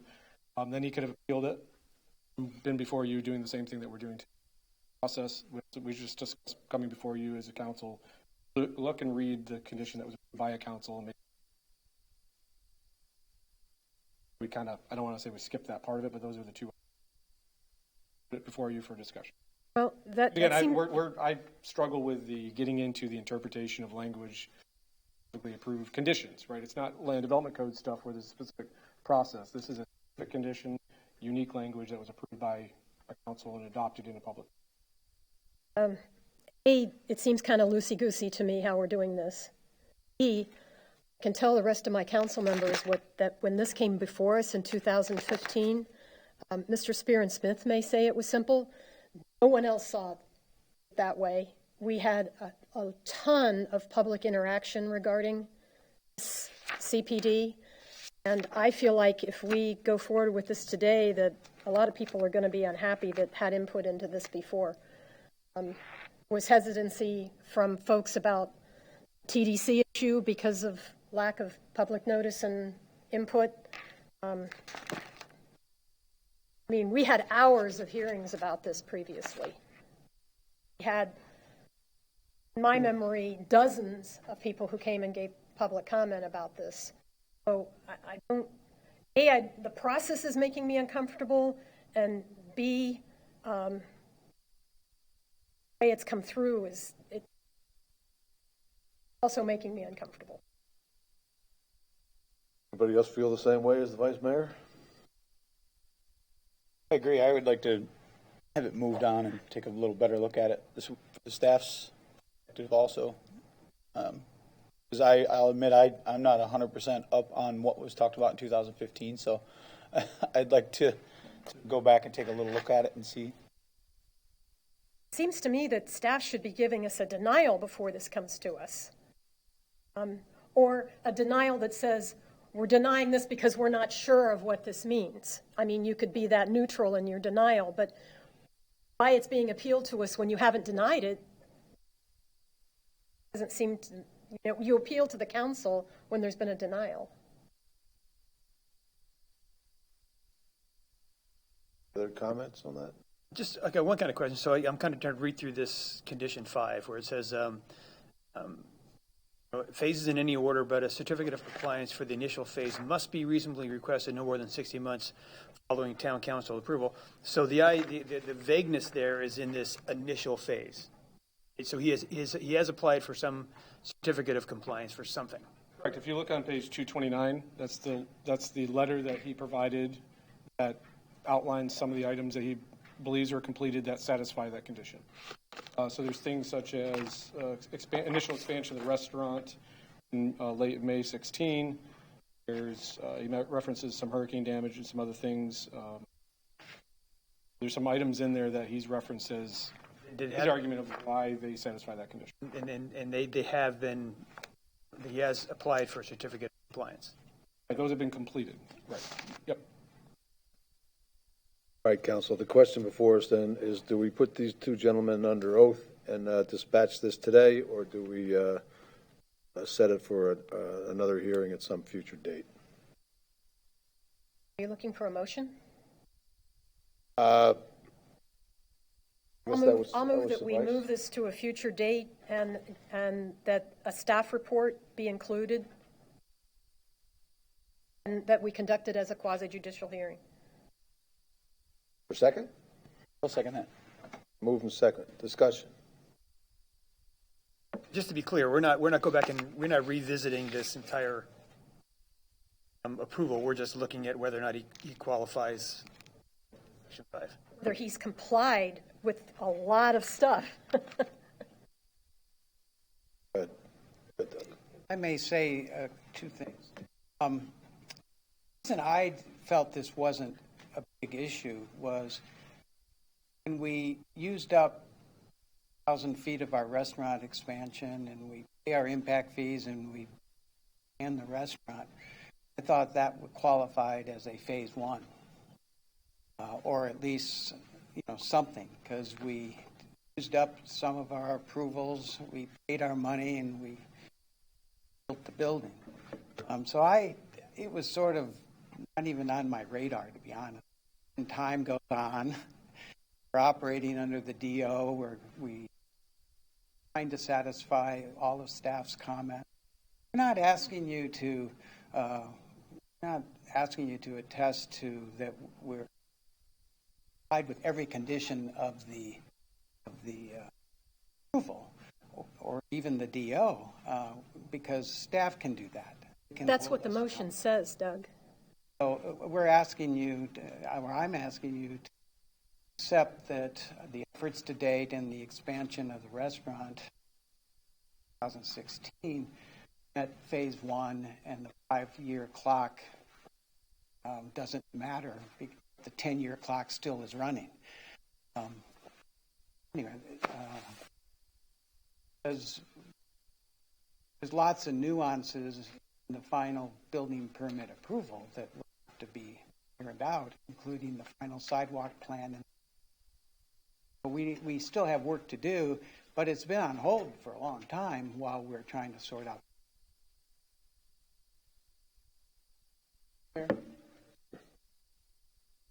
And with all due respect to Mr. Smith, normally what would happen is he would have a land planning professional who would come in and say, here are the things we were supposed to do, and we'd make a presentation to you and show you, here's where we check off box 1, and here where we check off box 2, and here where we check off box 3, and all that. And the staff would have that information then analyze and do our recommendation. In this particular case, we have his narrative type point letter that's coming from him, which of course is not going to say I didn't do it. It's his property. So that's what we have to work with. So it's like it's not a clear record, and rather than force him to fight the sort of uphill battle of denial, we come to many of these meetings, and many of you know I was on council, or I watch council meetings all the time I've been here, and I remember this, and this is what was said and done, and this is sort of the unofficial history of the particular item, which is why it's on the agenda today. We have no problem bringing it back to date, and we would encourage Mr. Smith to go ahead and get a professional to document that, his accomplishments, and where he met all the requirements, so we can analyze that and review that.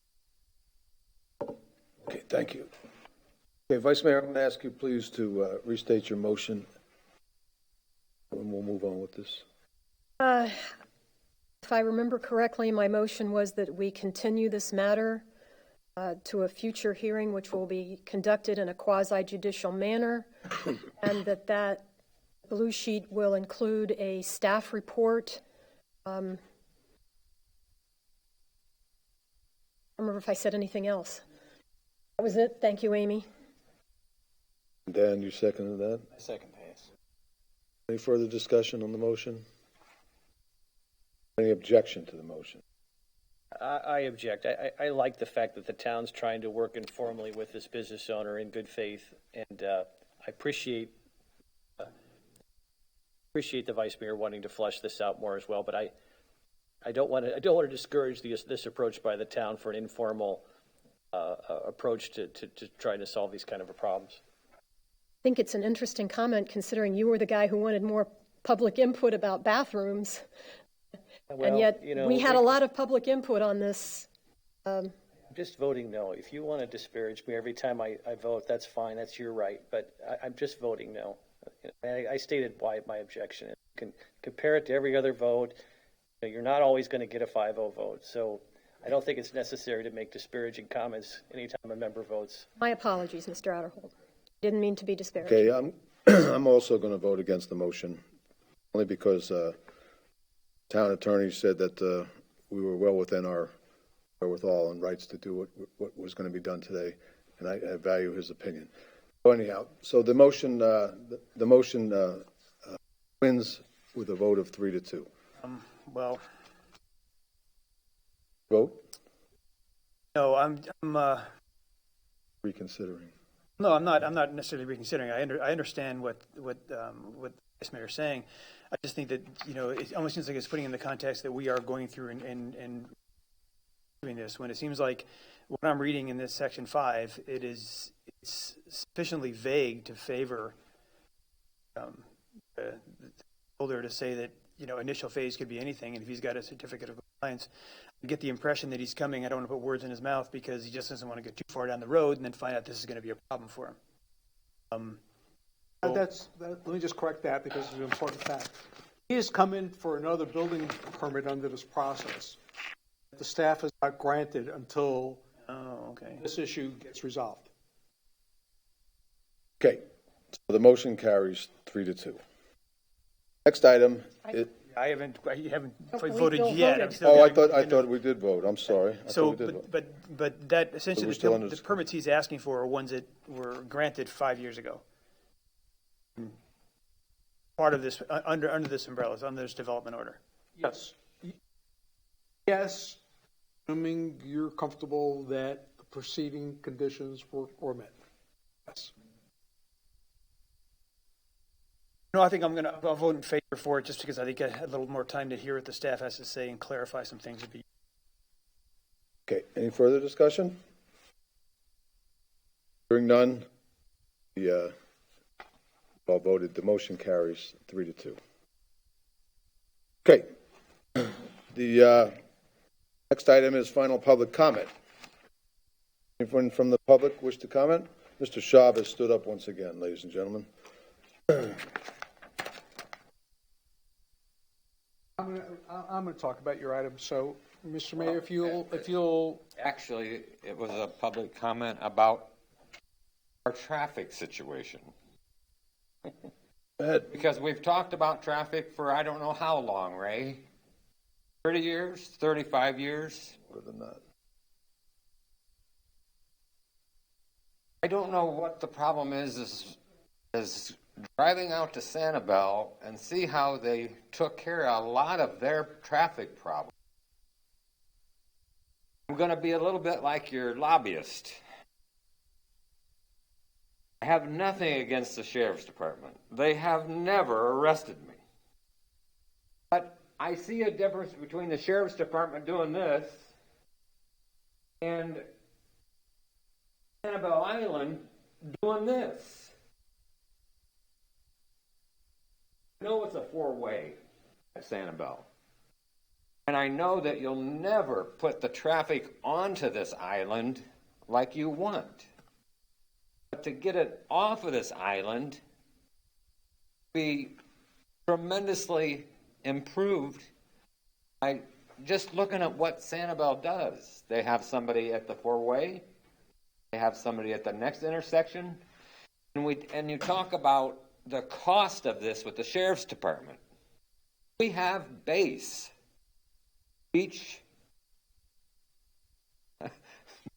and street enforcement. It could be used at peak times. Oh, they're not deputized. I'm sorry about that. We've given them code responsibilities, code officer responsibilities. I don't know. I didn't realize that the people on Sanibel weren't actually. They don't look like. But my point is, we'll never get the traffic onto the island the way you want to. It's just not possible to funnel that much traffic in. To get it off, there's got to be some relief somehow. Thank you. Thank you, Roger, for saving me some trouble here. I don't know what you're going to say. The yellow light hasn't gone off yet, but I'll take responsibility. You're allowed to stop before the yellow light goes off. Okay. I'll take responsibility, like I say, for my actions. It's going to cost me a lot. The longer it drags on, the more thousands of dollars it will be. I take that. No further excuses because it's going to turn red. Anyway, thank you for your time. Chris. No. Just for everybody's edification, I spoke with Mayor Ruane one time about the traffic situation over in Sanibel. They employ people seasonally to do that, you know, where they put them in some sort of uniform and they have them every, whatever it is, in certain areas, 100 yards or 500, whatever it is. And that's their job, is to move that traffic along. And it works pretty well for them. Don't know all the particulars, but it's probably worth looking into. Okay. Any other public comment? Close the public comment. Town manager's items. Thank you, Mr. Mayor, members of council. First and foremost, let me wish all of you and again and the staff and everyone happy and safe holiday season. Since this is our last official public meeting, unless we have a need for a special meeting. You're here. Councilor Adderhold, I wanted to let you know that the photographs you showed me as potential location for the arches have been sent out by email to members of the council, as well as the assistant county manager who oversees these types of projects. And just for the record, I appreciate that, Roger. It's just a suggestion. Actually, I use your exact words, so great. So there could no confusion about that. Which brings me to two business matters. One is our recommendation to you. Typically, we do a ball drop and cupcakes on New Year's. With what's going on with COVID, I don't know that we should be encouraging people to come to one location. And with respect to the ball drop, I've been notified by the West District captain that if we decide to do that, that would require additional personnel at the expense of the town. For those two reasons, unless the council has a strong objection, I suggest we just put that along with all the other special events in abeyance until vaccine is available.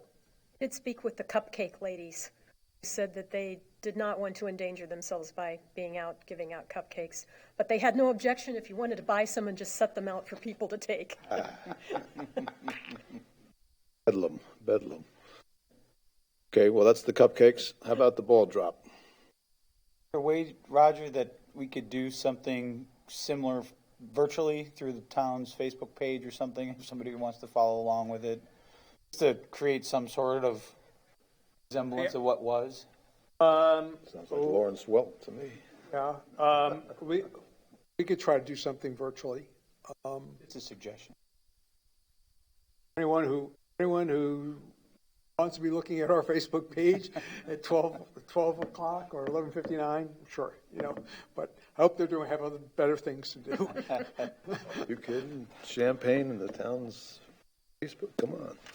Never know. So, Mr. Mayor, with your consent, I think we'll just goes in the box till next year. Oh, it's not my consent. It's the consent of the council. But I mean, I'm in agreement with that. You know how I feel about until this COVID situation is under control and everything else. That this is the way of the world and the way of our beach right now. Unfortunately, I concur. I don't like being the one to drop the ball and dropping the ball, but it's best. Okay. Any other items? I do.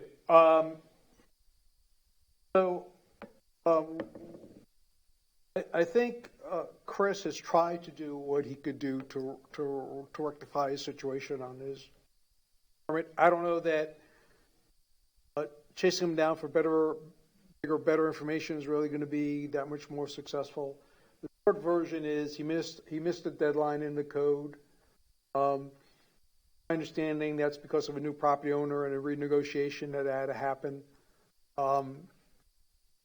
My recommendation to you all is for you to allow us to go ahead and issue his a permit so he could be up and running the holiday season. If you want to contemplate a fee for that rehearing, that's of course up to you, $1,000. Want to waive it or not? I think that has gone on long enough, and we could have perfected it, in terms of getting all the information or better information we would have, but I just think it is what it is. It's technically a date. He missed a date. Yeah, and in all those years, in all those years of business, that one date, one time missing it, I think in the spirit of the season, we can find it in our hearts to forgive this man for this one minor, very minor transgression. And it would be my recommendation to the council to forgive this and any associated fines. Second. That's a motion. That's a motion. Second. And I'm not opposed to that. My question just was, he filled out the application. Why wasn't it on the agenda? Unfortunately, the application itself was not complete, but that's partially because the application is not really conducive to just missing a date. We're struggling with it, and we are where we are. I'm not opposed. Further discussion? Objection to the motion? Motion carries unanimously. Anything else, sir? No, that's all I have for today. Thank you. Town attorney. Yes, just very briefly, an update on a couple of litigation matters. It's over the last several months, you've authorized me to file eviction action against the 3 vessels out on the mooring field. We've successfully served one of the 3. The 2 others are part of the problem. Is that at least with one of those vessels, the owner came in the middle of the night, tied up his vessel, and disappeared. And we have very little to no information to find out who the person is and have them properly served. But we are working on resolving one of those cases. Hope to have an answer from the property owner and settlement, and have that vessel moved off the buoy and make that available for someone who's paying. And then on an unrelated note, we did receive a notice of appeal of one of our code enforcement cases involving Mr. Nacarado. We do believe that it's untimely by almost a year, and we'll be moving to ask the court to dismiss it with that code enforcement appeal with prejudice, and we'll keep you posted as we move along. But that has also just recently come in between the last meeting and wanted to make sure of it. That's it. Happy holidays. As to the vessels in the mooring field, the one that you cannot figure out who the owner is, can we then move that to the method that we use to get rid of derelict vessels? We're trying. We still have to go through the due process, so we're trying to, and ultimately, what's called a pluri summons, where we place it in the local newspaper and go through the process. That's what I'm saying is it's taking us a little bit longer than we anticipated. We actually have a skip trace on the 3rd vessel because we did have some contact information, and that trail has gone cold, unfortunately, as well. So we may have to end up with the 3rd vessel doing the same thing, which is noticed by publication. You don't need any further authorization from us. No, just keeping you. Really, my purpose is that we're at least hopefully going to resolve one in the near future. We're not going to necessarily get all the money that is owed to us, but we're going to get a portion of it, and more importantly, free it up for someone else. No, thank you. Any other items, sir? That's it. Thank you. And happy holidays. Thank you very much. Okay, council members, items in the report. Let's start on this end. Bill. Okay. One thing is, and actually request the town, but I think on maybe behalf of all of us on the Bay Oaks project, is that I would request that we be given some kind of summary of the usage statistics that were compiled for this, and the surveys that were done of people about what they want out of Bay Oaks. It's something I haven't seen, and also the internal layout of the building and the planned usage for it. If we can get that, have with us before we have the joint meeting, that would be very useful. Possible? The layout, I know we can get you. Some of the sort of surveying information is alluded to. I don't know, but I'll check with Allison and see what we. She's the source of it. Heard they've done surveys about people want out of Bay Oaks, and also they've tracked the usage. assume that. Whatever information she has, we'll make available to you. All right. And not a ream, just a summary is fine. Executive summary would be fine. The thing is, now when we talked at, I think it was the M&P about the Veterans Tribute, there was some, I suggested that we include veterans groups. I know there was some hesitation to not want to let the project get too far out of our hands.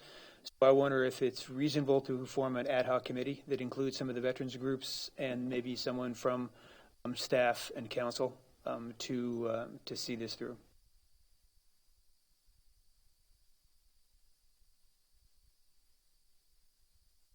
I like that idea. And how you select, I guess you just open up to the public and to those veterans groups and make sure it's known to everybody that they have an opportunity to participate, but I like the idea. If there's consensus, I'd like to see that move forward, and I think we can reach out to whoever we know that are part of these groups and them organize. Should go and to figure out how big of a group we need. Okay, and the other, we did talk about restrictions or some kind of codifying what could be done on residential beach accesses as part of the discussion we had earlier.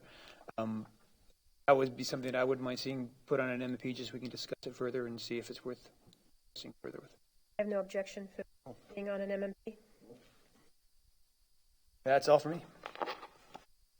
James? Roger, just to follow up on this lighting for Estero,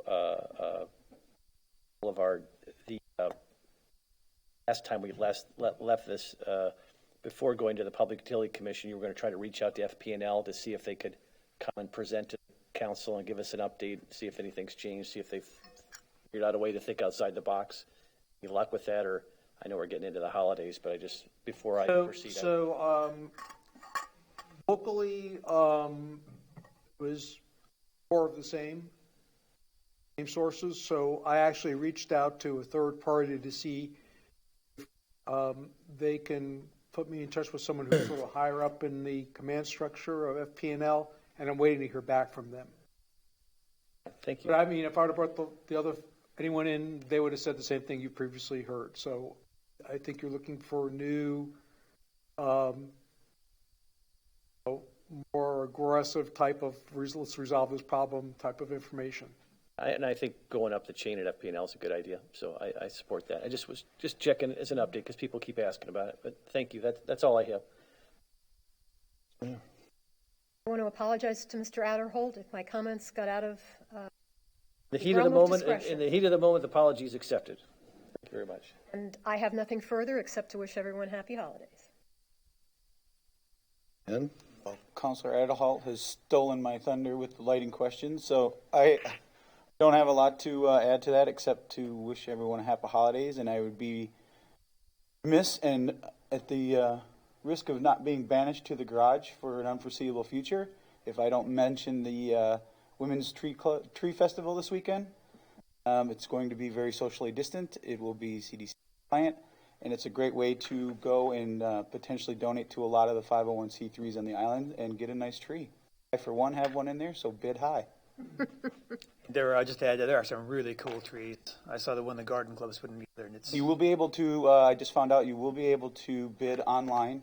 So if you're not comfortable with actually going, you'll be able to visit or view and bid online. You have your own tree, as the mayor said the other day, or do you want to sell it a little bit? Do you want to talk a little bit about what's on that tree? Yeah, so it's actually I chose Surfers for Autism as my charity to send the money to, and we've come up with what will be a Lazy Susan fishing tree. So it will be completely designed out of fishing poles. It will rotate.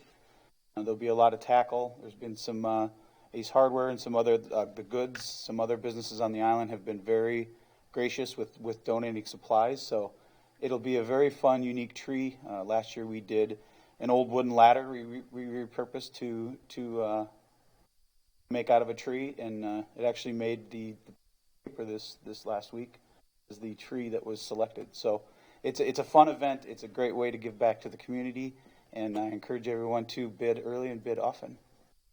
Catch a big one with that tree. Whoever wins it, I hope they catch a big one. Good.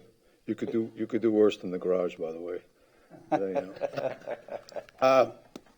Okay, well, I would just echo my fellow members' comments and say that from my family to all the families here on Fort Myers Beach and our visitors, our tourists, that wish you a very happy Hanukkah, Merry Christmas, whatever it is, whatever else you may celebrate this time of year. And it's certainly been a challenging year for everybody, but some things do remain the same. And those are our seasons that we celebrate. So on behalf of my family and the council here, we wish you all the happiest of holiday seasons. With that being said, I'll entertain a motion to adjourn. Moved. Second. Moved, seconded. Any discussion? Any objection? We're adjourned at 12:48. Thank you all. Really fast for the second on that one.